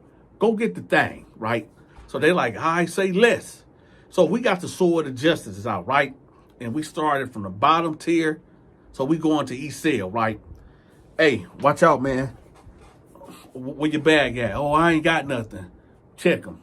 Check it. Like, we shaking down sales like we the CEOs, right? Because I'm not going for that. I'm not going for that at all. So we hit a couple of sales, right? So now it's time for us to go to the second on my tier, right? Keep in mind, y'all, Kevin's sale is 2 sales after you hit the sale. I mean, after you hit the stairs. So to the right here is 1 sale, 2 sale, and then it's the staircase, and then right here is Kevin's sale. So so Al and Tartigo hit the first 2 sales, right? Nobody was in the first sale at all. That sale door was closed. This other cell door was open. That's when Al went in there and he was, talking to the guy. And, the dude was an old man, and I know he ain't stealing, but you still have to check. But then you got Kevin's cell right here, right? And Kevin's standing in the doorway. So I'm like, watch out, man. He like, wait, what's going on, bro? I ain't steal nothing from you. We like cousins, we family. I said, watch out, man. He like, Dante, man, come on, man, bro. You ain't got to do this, man. We like family. I said, Kevin, step aside before I do something to you. He was like, all right, man. So he kind of stepped to the side, right? So Al go in there, he going through his stuff, and Al was like, oh, I found some Skittles, but he was like, no, I didn't mind right there. It was like 3 packs. I said, all right. So as I'm walking back, right? Hold on, let me back up.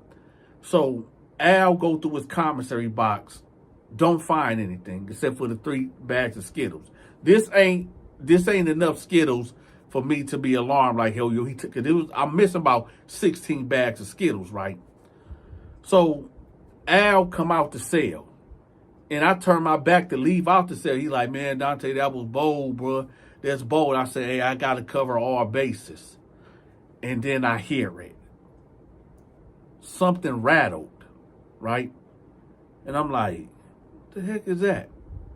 And then he turned his back to go in the cell, and he was like walking with his legs closed. And then I heard some rattling noise again. I said, hey, what you got going on? He like, oh, what's up, bro? What's up? What you mean? I said, what you got? Why you walking like that? He was like, I ain't walking like nothing.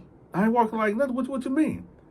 And the way he was talking, I'm like, no, something ain't right. I said, Al, come here, because Al had the banger, right? I said, Al, come here right quick. He like, what's up? I said, stand right here. I said, Kevin, lift up your pants leg.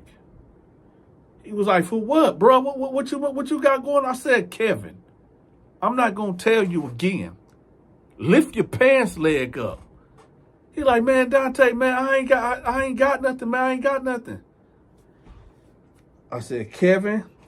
So Al was like, hey, man, lift your stuff right now. Al done pulled out the sword of justice, right? Al was like, lift your motherfucking pants leg up, man. Lift it up, right? So Al bagging him down inside of the cell, right? And then one of them came out. One of the bags of Skittles came out from under his damn pants leg. And I'm like, oh, what is this? He was like, man, bro, man. I said, no, I ain't no man, nothing. I said, where the fuck is my Skittles at? You got my don't you? Don't you? He like, man, no. So I said, Al, close the cell. Close the cell, Al. So Al was like, you ain't got to tell me twice. So Al closed the cell. I said, where is my Skittles? Give me my Skittles right now. He like, oh, he said, man, come on, Dante, don't do this to me. I said, take your clothes off. Take your clothes off right now. He like, come on, Dante, don't do this. I said, Al. So Al run up on him right with the sword of justice, and he put it up under his neck, right? I said, take your motherfucking clothes off, man. So Al right here with the sword of justice poking that dude's neck, and I'm right here on the side of him. I'm like, take your motherfucking clothes off. Man, take this shit off, man, right? He like, man, okay, right? So he started pulling out his pants, and Skittles just started falling. Packs of Skittles just started falling out everywhere. So I said, Kevin. He like, man, Dante, I'm sorry, bro. I'm sorry, man. I know I fucked up, man. I know, but I just, man, I'm sorry, bro. Can you forgive me? You're a Christian, right? Can we do this Christian-like? I said, Kevin, you gonna have to get out of here. You gonna have to check out. You gonna have to go catch out. Ain't no motherfucking way that my Skittles was tucked in your drawers. Ain't no motherfucking way. You went to my cell and took my motherfucking Skittles. He like, man, Donta, y'all was just messed up. I said, you know what? I'm gonna give you a choice. Matter of fact, you ain't got no choice. I said, Al, take all this shit. Take all his shit right now. So Al got the bag, right? And he just putting all in. Kevin like, man, come on, y'all. Don't do me like that. Don't do me like that. I said, shut your motherfucking mouth, man. You did this to yourself. Close your motherfucking mouth. He like, man, bruh. Man, I'm sorry, man. My bad. So Al took all this stuff, right? I said, steal from me again. Steal from me again. And I'm going to leave you under that bed. I'm going to leave your mother under that bed. He said, man, bro, please, man, I apologize, man. I'm sorry. I said, all right. And I was like, boom. I hit him with a cold elbow, y'all. Right in the jaw. Bow. And he just hit the bed. Boom. And I grabbed him by his shirt, was like, boom. Don't you ever steal from me a motherfucking again, right? So he like, oh, please stop hitting me. Oh, please. I'm like, shut your motherfucking mouth, right? So I said, steal from me again. Steal from me again. And then I walked off, right? I'm going to say about 10 minutes ago by, me and Al is in Al's cell. We busting down his commissary, splitting it up, right? You see Kevin walking down the stairs, right, with his bedroll, right? And he got 2 bags of his property. He just walking down there. Dude's like, hey, what's going on, Kevin? What's going on? He like, man, I can't do this shit, man. I can't do this, man. I can't be living like this. I'm checking in, right? So me and Al leave out the cell and we watching him, right? And I said, hey, Kevin, if you snitch, you better not snitch. He like, man, I ain't gonna say nothing, bro. I ain't gonna say nothing. So he bang on the door. Boom, boom, boom, boom, boom, boom. Right? He see, yo, what's going on? He like, man, I can't be in here no more, man. I can't be in here no more, man. I feel like unaliving myself, man. I want to unalive myself. So the guard like, hey, man, what the fuck is you doing, man? What's going on? He like, man, I just want to get out of here, man. Take me to the hole. Man, just take me to the hole, man. So they like, all right, let's go, right? So Kevin leaves out, right? So, guys asking me like, yo, what happened to Kevin? What's up? I said, listen, this motherfucker, he owed me 6 bags of Skittles. He come and try to play with me and only give me 3 the first time. And then when I checked him, he gave me the rest. I leave out my cell, he double back. And he take half of it. When I was doing the sale to sale, and my bad everybody, my bad everybody for going through y'all sale, but y'all know how it is. He had the Skittles tucked. He had them ducked off in his waistband and his socks. So me and Al put the pound on him and took all this, and there it is. Check this out, y'all. If y'all enjoyed this story time, make sure y'all hit that like button, all right? Also, I made a Patreon, okay? Make sure y'all sign up for my Patreon. All my exclusive content is over there on the Patreon. What's over there? It's my short films. And what I do also over there is before I drop stories on this channel, it's already out over there. So if y'all can't wait for Donta's story time to drop, let's go to the Patreon. It's over there. I'm going to have the link pinned at the top of the comment section. Also, I created another channel, y'all. If y'all cannot get enough of these stories, I got y'all. Now, the stories that I'm telling on the other channel is not for the faint of heart. So make sure y'all subscribe to my other channel. I'm going to have the link to my Patreon and my other channel pinned at the top of the comment section. And make sure y'all leave me a tip. I know y'all see that Cash App right there. Leave your big partner a tip. One last thing, y'all. I created a Amazon wish list cart, okay? I got some projects coming up in the fall. And for those that got a little extra to spend, y'all check out my Amazon wish list cart. Look out for y'all big partner. With that, y'all, this is the Donta Show Network Story Time. I'll see y'all on the next one. So I'm like, hey, blood, you got to go fight. He like, no, man, I'm just trying to do my time, man. I ain't trying to get into no bullshit. I'm like, man, you better get over there and go fight, man. You all that big, you was popping, all the wolf tickets you was selling, man, you better go over there and fight. He like, no, man, I'm just trying to do my time, man, and get out of here. I'm like, all right, bet. So I got up close up on him. I said, so you ain't gonna fight? He was like, man, no, I ain't trying to fight. So I said, all right, bet. So I grabbed him by his neck and I got to choking him. I'm like, so you ain't gonna go fight? You gonna make me look bad? You gonna make me look bad? He like, come on, man, let me go, man, come on, I ain't trying to fight. I said, you gonna get your ass out this bed and you gonna go fight that nigga right now. You hear me? He like, come on, man, let me go. Get out the bed and go fight.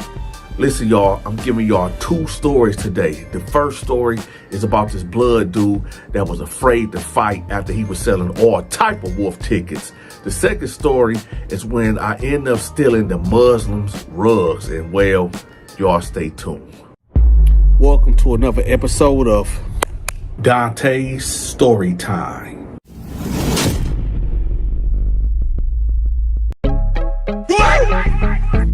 Oh, shit. Here we go again.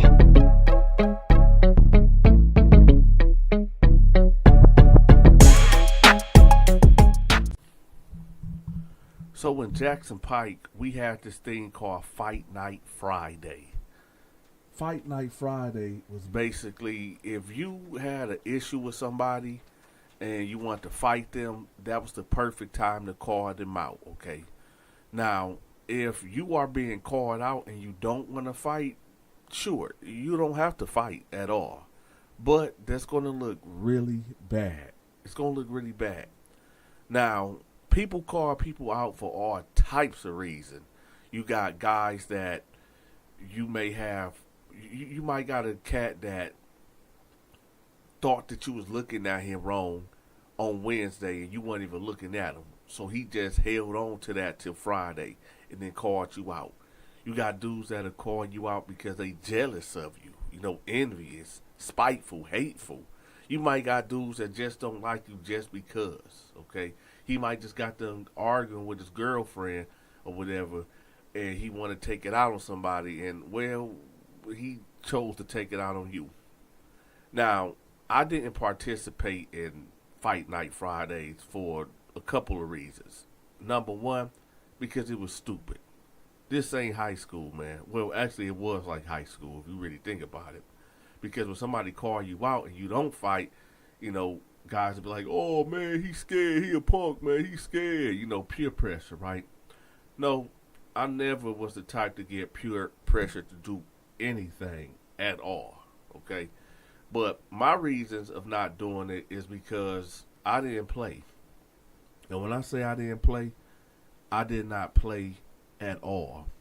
I tend to take things to the max. Like, this is why I don't play fight, because I don't know how to play fight. I just go all the way or nothing. What do that look like, y'all may ask? Well, that look like I will bite, I will scratch, I will kick, and I will grab your penis or your balls if need be. You understand me? There's no rules in fighting. Now, you got some cats that will say, oh, man, that's a punk move, man. How you gonna bite?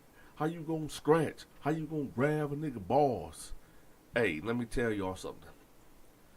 In prison, it ain't no rules. I don't want to hear no honor code, man. That ain't honorable, man. Fuck all that honorable. Ain't nobody in prison honorable. Matter of fact, everybody, including me, was a scumbag, a piece of shit. Why? because we in prison, and that's just what it is. Okay, so this is the reason why I didn't fight, because I mean, I'm not about to be, either we gonna go all the way or just leave me alone, and that's just what it was. So anyway, there was this dude. I want to say he was from, what was that? I know he was off of Cleveland Ave, but I don't want to say Morris Road, but he was off of one of them places. But I know he was off of Cleveland Ave, right? And he was this so-called blood. Now when he came in the dorm, right? He come in there like as soon as he come in the door. Now I'm right here at the first table. And he come in, he looking around, but he standing right back at the door with his back turned, right? And he like, so whoop. So I hear somebody in the back like, whoop, whoop. So I guess that was like a blood call or something to, let people know like, hey, is there any bloods in here, whatever? And so a guy came from the back. And, I guess he walked up to him, they was talking, whatever, and they went to the back or whatever. So I'm like, oh, okay, whatever. So throughout that day, now I'm going to say this was a Wednesday when he came in. So throughout that day, I just hear him back there loud, just talking crazy, talking about, it's the normal how dudes always talking about they was the Birdman when they was outside. They had all these women, they had all these cars, all this jewelry, all this money, all these drugs. Was shooting up this, shooting up that, right? But all along he in here for domestic violence, for beating up his baby mama, right? For like the fifth, sixth time, and the judge done got tired of seeing him, and he done go ahead and sent him up the road 5 to 7 years, right? Y'all know people like that. Anyway, so I'm hearing him, talking all this stupid shit, and then he talk about how he is a knockout king, right? And that's another thing. Everybody is a Golden Gloves. Everybody, right? So I'm hearing him back there talking, big cash money shit. But they usually call it wolf tickets. He's selling wolf tickets back there, right? So I'm like, okay. So in my mind, I already know somebody gonna call him out. Somebody gonna call his tail out, right? So it's Friday. And not only that it's Friday, y'all, guess what? It's Burger and Friday. Oh, yeah, yes, sir. It's Burger and Friday. For those that don't know what Burger and Friday is, it ain't no mystery. Today's dinner menu consists of a burger and fries, ketchup and mustard, y'all. And that day is so special because that's the only time you eating like real food. And, it's an enjoyment thing. But the dark side of this day is dudes be getting their head bust. Dudes be getting hurt really bad over them trays, over that burger and fry tray. Why? Because you will get a cat that'll be like, yo, let me sell you my tray and you give me like 5 Reese Peasy cups and a bag of Doritos and Pepsi, right? Or you could interchange them, whatever. And, a guy would give it to him either that morning or the day before. And then when it's time to collect, dude probably done did that to 2 or 3 other people, and he can't. Somebody ain't gonna get their tray. Somebody ain't gonna be able to collect it. Then somebody finna get their head bust, right? So it's all type of be going down over them trays. But let's move the story along. So it's Friday, and it's burger and fry time. The CEOs come through with the trays. Everybody getting their trays or whatever. At this time, there's no hitch. There's nothing out of the ordinary. Everything is actually running smooth. People paying what they're supposed to pay, and it's going well. So we about to wrap up right? And I'm gonna say maybe around 6:30 they come back and get the trays or whatever. So now we about to we everybody, you know, everybody fat, everybody just laid out, you know, because we done ate good or whatever. So they come get the trays. This is where all the madness take place. So you got this dude named Roderick. Matter of fact, I'm gonna put his name out there, Roderick Porter. If anybody know Roderick Porter out there in Columbus, tell him Donta said what up. So you got Roger Porter over here, and he like, hey y'all, it's about that time. It's about that time. So when he say that, everybody know what that means. It's like, okay, yeah, somebody about to get caught out, and you know, about Friday, so Fight Night Fridays. You know, dudes got to get their entertainment somehow, right? And I guess this was close to TV and entertainment, right? So when he said that, usually when somebody say it first, they already got in mind who they want, right? So he said again, like, man, hey, y'all, it's that time, man. It's that time. So dudes ain't really saying too much of nothing, right? So then he was like, hey, I want to fight that blood nigga. I want to fight that blood nigga. And dude was like, who he talking to? Now, we're going to say blood number 1 and blood number 2. Blood number 1 was the blood that was already in there for about a month, okay? Blood number 2 is the new guy that came in there that been talking all this, blood that, dope man this, pimp this, drug dealer that, right? Hands of steel this, hands of steel that, right? So he's talking about him. So Roderick was like, hey man, I want to fight that blood dude. I want to fight that blood dude. So he popped his head. I guess he was under his cover or whatever. He popped his head up under there. He was like, who he talking to? Who he talking to? He said, you, let's scrap. He was like, man, I ain't playing with y'all, man. Y'all some kids. Now, look, that blood dude looked like he was maybe 23, 24. I'd give him 25 just for the sake of the video, right? But the dude that called him out looked like he was maybe about the same age, 25, 26, somewhere around there. So it ain't no teenager calling you out. It's a dude around your age. So dude like, what? So Roderick like, what?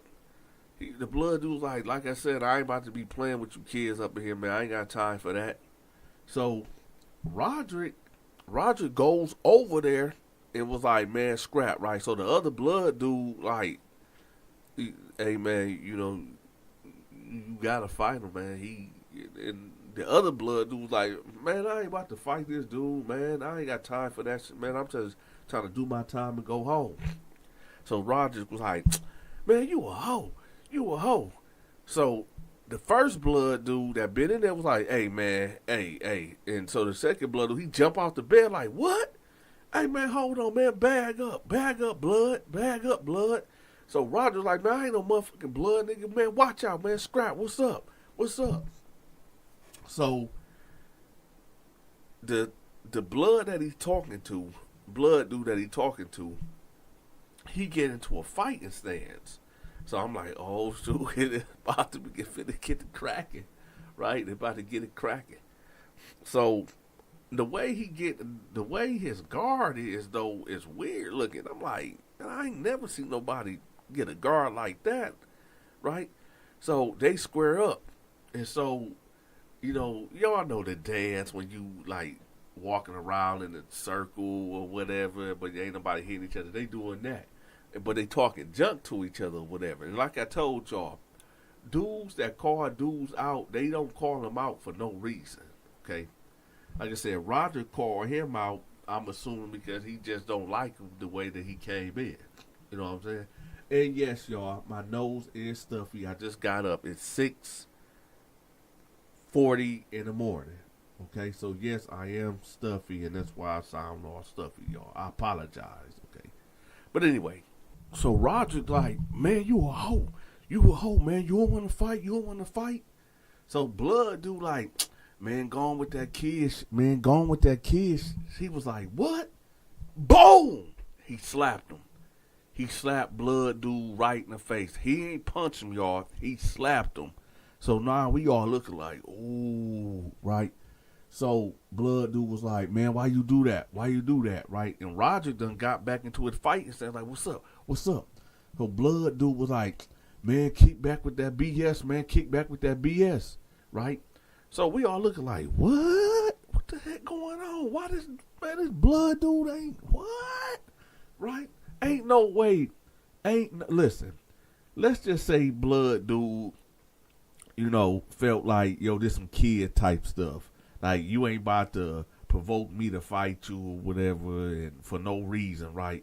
But this man then opened his hand, all 5 of his fingers spread eagle style, and it came down and slapped you in the face, and you talking about chill out, chill? Man, it's supposed to be immediate violence. I'm talking about immediate violence. So he like, yo, why you do that? Yo, chill. So Roger's like, man, you is a hoe, man. You is a hoe, man. And so now he talked to the other Blood dude. He was like, hey, man, no disrespect to y'all set or your Blood thing, whatever y'all got going on. But this nigga a hoe, man. He a hoe, man. He shouldn't be down with y'all, man. He making y'all look real bad, man. So the other Blood dude tell him like, look, Blood, you gotta fight him, man. You gotta fight him. So the Blood dude like, no, man, I don't feel like it. So the other Blood dude like, what you mean you don't feel like it, man? You better fight this dude, man. Man, we don't do that punk shit here. So let me tell you what he say. He like, all right, hey, listen, y'all, listen. This the Blood dude that just got slapped. Listen, y'all. My hands is registered. I'm a boxer, so I can't touch him. Or I'm going to go to jail. We looking at each other like, dude, you already in jail. What do you mean your hands is... Man, get the fuck out. I am so... Listen, this is sidebar, y'all. I am so tired of dudes that be punking out, talking about, oh, I'm a boxer. Even in the street, I'm a boxer. My hands is registered. I'm dangerous. I can go to jail. Dude, you already in jail. Ain't nobody want to hear that, man. It's always trying to... Anyway... So he's like, man, my hands is registered, y'all. I ain't trying to get into no more trouble, man. So, man, dude, bag up, man. Right? So Roger's standing there like, man, this dude a hoe. And he walked off, right? So when he walked off, everybody looking like, what the heck just happened? Man, what's up, man? This fake Blood dude or whatever, right? So dude's like, hey, man, you got to get on the dough, man. You got to get on the door. Now, I don't know if y'all know what getting on the door is. Getting on the door is you go up to the door and you bang on the door. You tell the CEOs like, yo, you fear for your life and you can't be in here no more, right? And normally they'll come get you out, whatever. So he like, man, no, man, I'm just trying to do my time in here, man. I'm just trying to do my time, right? So this is about to lead into the next story, y'all. And this story is about this dumb dude that stole the Muslims' rugs. And well, y'all stay tuned. Listen, y'all, the Bible says this. It says that God protect babies and ignorant people. This dude that stole the Muslims' rugs out of the laundry room, this dude was just, he didn't have it all. Actually, there's a guy that's on YouTube that told this story, and I think that I was locked up with this dude that actually stole the rugs. He got a YouTube channel. I forgot his name. I think it's Fatsums or something like that. I think me and this dude was locked up together, and I was there when this actually occurred. So what happened was, now everybody know I was working in the kitchen, but then an incident took place. So they ended up putting me in the laundry room, right? Okay. So I'm in the laundry room, and usually every Friday, the Muslims, after, they do their prayers and stuff, they come to the laundry room and they drop off all their rugs to get clean, right? But you just can't put the you know, they rugs in the regular laundry bin. You gotta like hand wash them and stuff. But they rugs never be dirty. They usually paid me like $3-4 each, and I had like 20 rugs, right? So I made a good living off that. Okay. So one day it's like 6 p.m. right after chow time, and that's when they usually drop off the rugs. So I got the rugs over there, and I'm just scrubbing them and I'm cleaning them, right?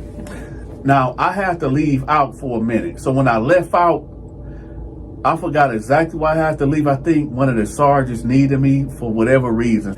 So I was gone for maybe 30 minutes, 40 minutes or whatever. Okay. So when I get back, you know when you leave an area and then when you get back to the area, you just looking like, something missing. Yeah, like something is not there that you know was supposed to be there. Yeah, so I'm looking like, hold up.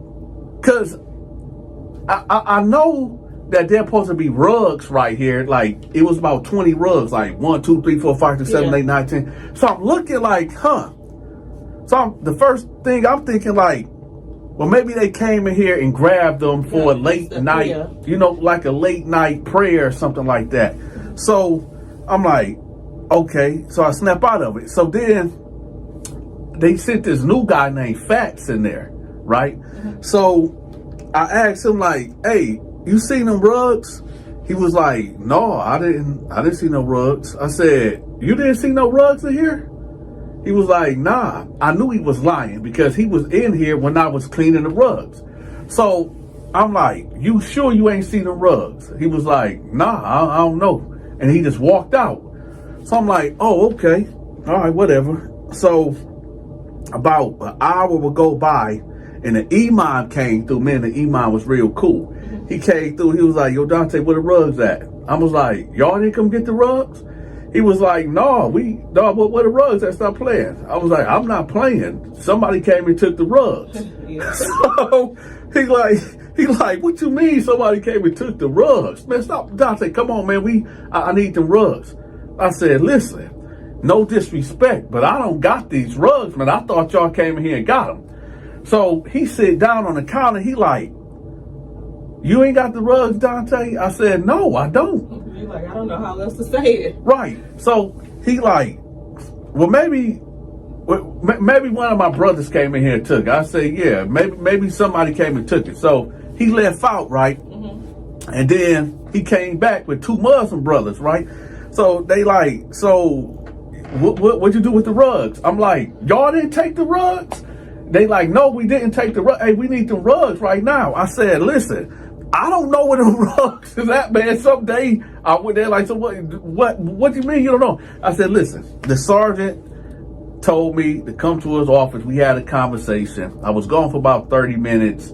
Next thing you know, I come back and all the rugs is gone. I thought maybe y'all took them or whatever. They like, no, why would we know? So I'm like, I don't know. Then they like, was anybody else here? I said, well, there was another guy that was working with me, but I don't see him taking it. So they like, well, who is he? So I said, well, y'all know I can't tell y'all because, you know, in prison, and I know. You know, there's a rule in prison that you cannot snitch, you cannot tell. Even if I would have divulged and said like, yo, there was this guy Fats that that was in here working with me, you still can't do that. Right. You know, they gotta figure it out. They gotta figure it out. But then at the same time, you know, if they would have pulled that out on me and they would have backed me down, I would have no choice but to tell them the information. However, you know how I was back in the day. So if they would have pulled out the sword of justice on me, I would have pulled the sword of justice out, and it would have been what it been. Right? Thank God it didn't happen. Right. So, you know, they like, well, you responsible for the rugs. We gotta find the rugs. You gotta find the rugs. So I'm like, all right, let's just calm down. Let's just figure it out, right? So I said, listen, I'm gonna go holler at the guy that was in here, and I'm gonna see what's what. So they was like, all right, Donta, but this on you. This is all on you. I said, all right, I got y'all, right? So I leave up out of there, right? I go to dude's cell. why this dude got the rugs laid out. I'm talking about Like a boutique. like a boutique. This dude got these rugs laid. See, this the thing, y'all. Dude came from another dormitory, right, on the other side of the prison. So he was able to get away with, listen, I don't even know how he was able to transport these rugs. Maybe I don't know. This is why I said in the beginning that God protected babies and the ignorant. This dude, well, anyway, he had 5 rugs on the top rack just laid out. He had 5 rugs right there on the bottom rack laid out. He had 5 rugs right here on the desk, and he had 5 rugs over here on the bars. So I said, hey, where you get these rugs from? Right. He like, oh, I got them from the laundry room. I said, you do know who Rugs those is, right? He said, no, I mean, I just thought they was like, you know, they would, I see them over there in the corner. I said, but you see me cleaning them, right? He was like, yeah. I said, but hold up. You lied to me earlier. You told me that you didn't see you don't know where they went. He was like, oh, no, I thought you were talking about them other rugs because, listen, there was rugs that the warden had in there also, right? Oh, okay. That was already at the jail. They belong in the laundry room, yeah. Because the warden, he get his stuff washed too on Fridays, you know, after the work week. Oh. So for some reason, he could have been making this up. I don't know. But he said, no, I thought you were talking about the warden rugs. So I said, but anyway. So he said, yeah, I just grabbed the rugs because I thought, you know, they was just up for keeps. I never seen these rugs before. I said, them are the Muslims rugs. And he was like, what's a Muslim? So when he said that, I did like this, like, are you serious? So, okay, I gotta, yeah.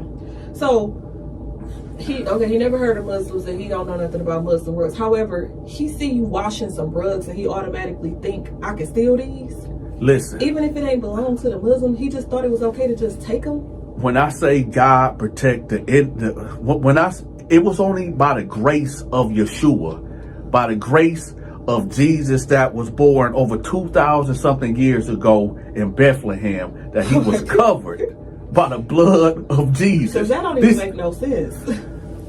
You would, let me get to it. Okay. It don't make sense. So I'm thinking to myself, like when he said, I don't even know what a Muslim is. I'm thinking like, hold up. You done been to, I don't know how long this dude been in prison. I know he just did not get there because they assigned him to the laundry room. Okay. But as he kept talking, I said, and y'all gotta excuse me, I don't call people out their name, but this dude was dumb.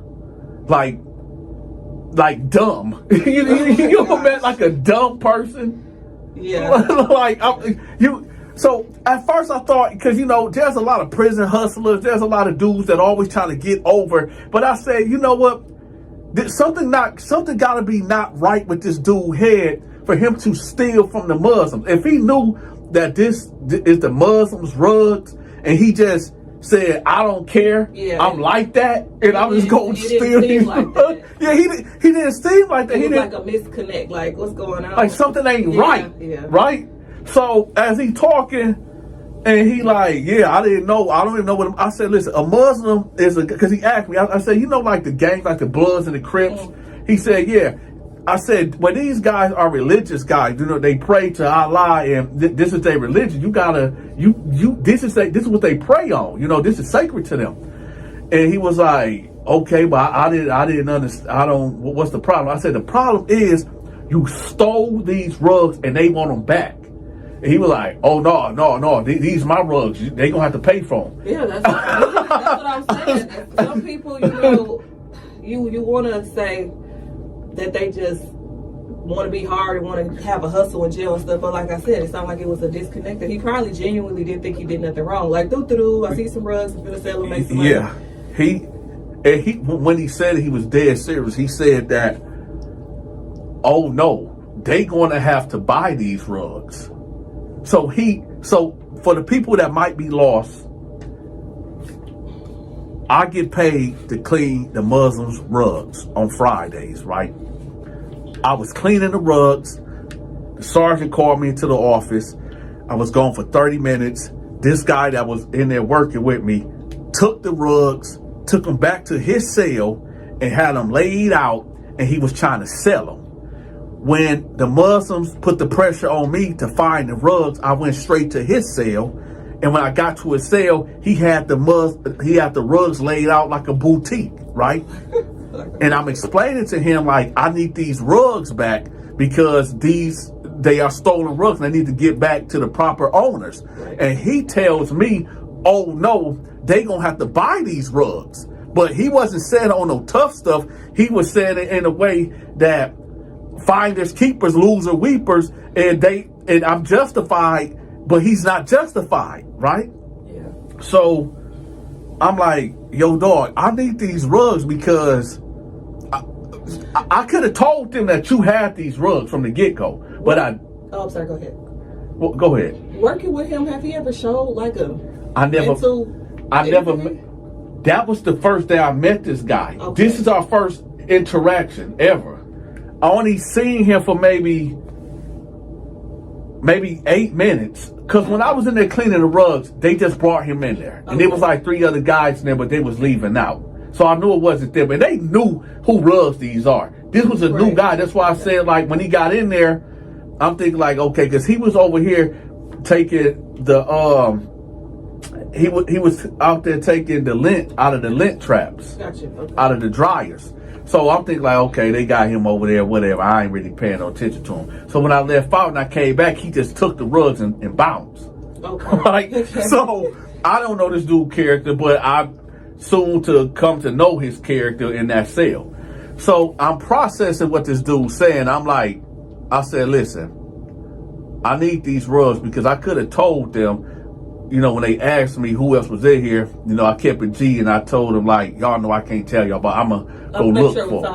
I'm going to go get them. I'm going to make this right. And I said, now I'm here in your cell and I'm telling you I need these rugs because either if I don't come back with these rugs, it's going to fall on me and ain't nothing going to fall on me. I'm going to let them know where these rugs is at. And when they come here, they going to come here correct. Right? And he's standing there scratching his head like, well, I don't know what you mean when you say they come in here correct. They better just have some commissary for me. And I'm like, no. Have it all.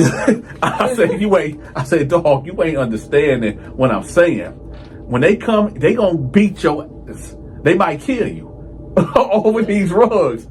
So he was like, well, I mean, it was a mistake, but I mean, people got, when he said that, an Ak came in the room. An Ak is just another, name for a Muslim brother, whatever. He stepped in. He said, where you get these rugs from? Oh, dear. Right? Now, here I go, right in the middle of it. Dude just bypassed me. The dude Fats, he bypassed me. And he like, oh, I'm selling these for about 10 packs. 10 packs of ramen noodles. Not even realize one of the rugs is dude's. One of his rugs, right? Forget that I'm standing here. Like, we did not just have this conversation that you got to get these rugs up. Next thing you know, he like, oh, you got to give me about 10 packs. Dude, what I did not know, that dude was standing outside the cell listening to this conversation. And that's important because this would save my tail. Okay. So, dude like, oh yeah? He like, yeah. He was like, you know what? I'm going to take all these rugs and did like this. And then Fats put his hand on his shoulder like this. He grabbed him like, hey, man, what you doing? And he was like, man, these are rugs, man. What's wrong with you? So he really didn't think he was doing nothing wrong. He thought he did no wrong. Even with all that, explaining you did to him? Babe. Everything? That is crazy. When the Muslim brother did like this, man, get your hand off me. What's wrong with you? I walked right out the cell. I wanted no parts. It was done. Right? Yeah. My part was done. So he said, man, get the F up off me, right? About maybe 2 minutes later, I see about 4 Muslim guys running down the hall, right? And they go in and say, and they beating the fuck out of this dude. They beating the mess out of this dude, right? the sad part about it is you tried to explain to him, like, just give them to him. And he wasn't getting it. He wasn't getting it. Sometimes you got to get something beat inside of you. You got to get busted upside the head to get it. But see, the crazy part is even if he get beat up and they take the rugs back, in his mind, because it sounds like he got something mental going on, he probably don't even know why he getting beat up. Oh, no, he know why he getting beat up. He know why. I ain't making excuses for him. He know why he getting beat up. But when you was explaining that he did something wrong, it's like he still wasn't getting it. So he wasn't getting it, but hey, listen, maybe he got a lack of ass whooping. Oh my gosh! But they put it on him. They didn't stab him. They just whooped him. They beat him. Okay. They didn't, beat him to a bloody pulp. Yeah, they just beat the fuck out of him. Like he know now not to touch the rugs. Yeah. So they whipped him out, right? And Al came to me. Al was like, "Yo, you heard what happened?" And I said, "Yeah."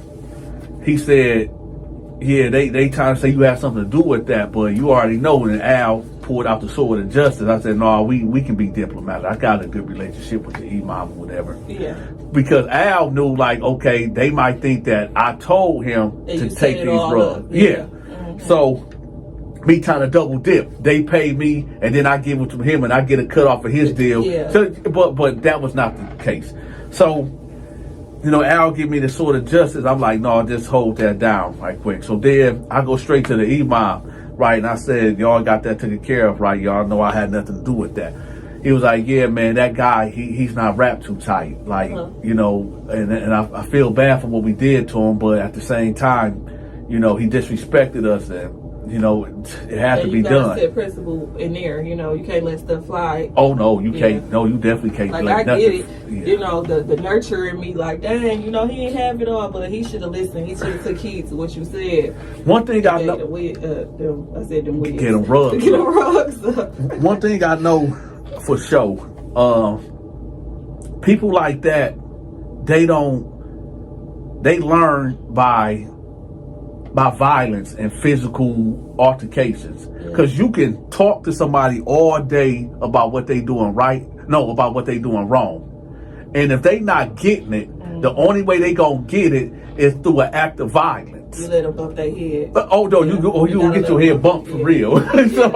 So that's the only way a lot of these guys, they respect violence. Because you can talk to, like I was talking to this guy all day, and he just wasn't getting it. Until them guys went in there and put hands and feet on him. Then he got it. Yeah. Right?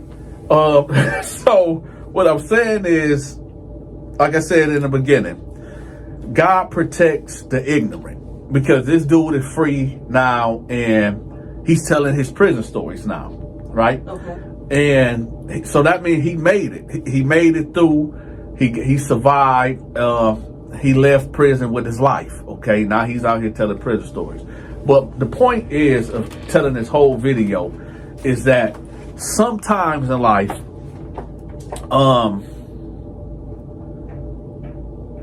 we got to give people passes, because sometimes people ain't got it all. Sometimes some people just ain't wrapped right.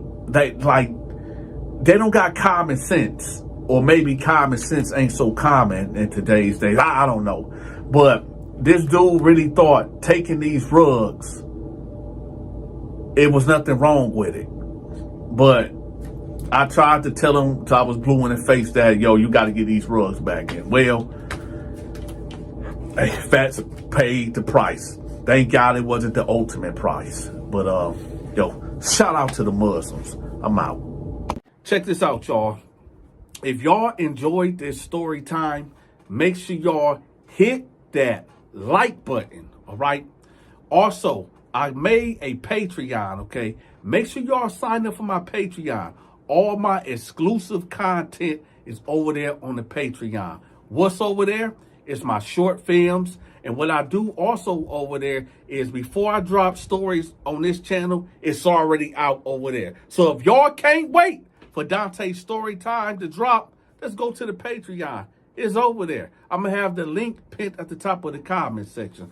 Also, I created another channel, y'all. If y'all cannot get enough of these stories, I got y'all. Now, the stories that I'm telling on the other channel is not for the faint of heart. So make sure y'all subscribe to my other channel. I'm gonna have the link to my Patreon and my other channel pinned at the top of the comment section. And make sure y'all leave me a tip. I know y'all see that Cash App right there. Leave your big partner a tip. One last thing, y'all. I created a Amazon wish list cart, okay? I got some projects coming up in the fall. And for those that got a little extra to spend, y'all check out my Amazon wish list cart. Look out for y'all big partner. With that, y'all, this is the Donta Show Network Story Time. I'll see y'all on the next one.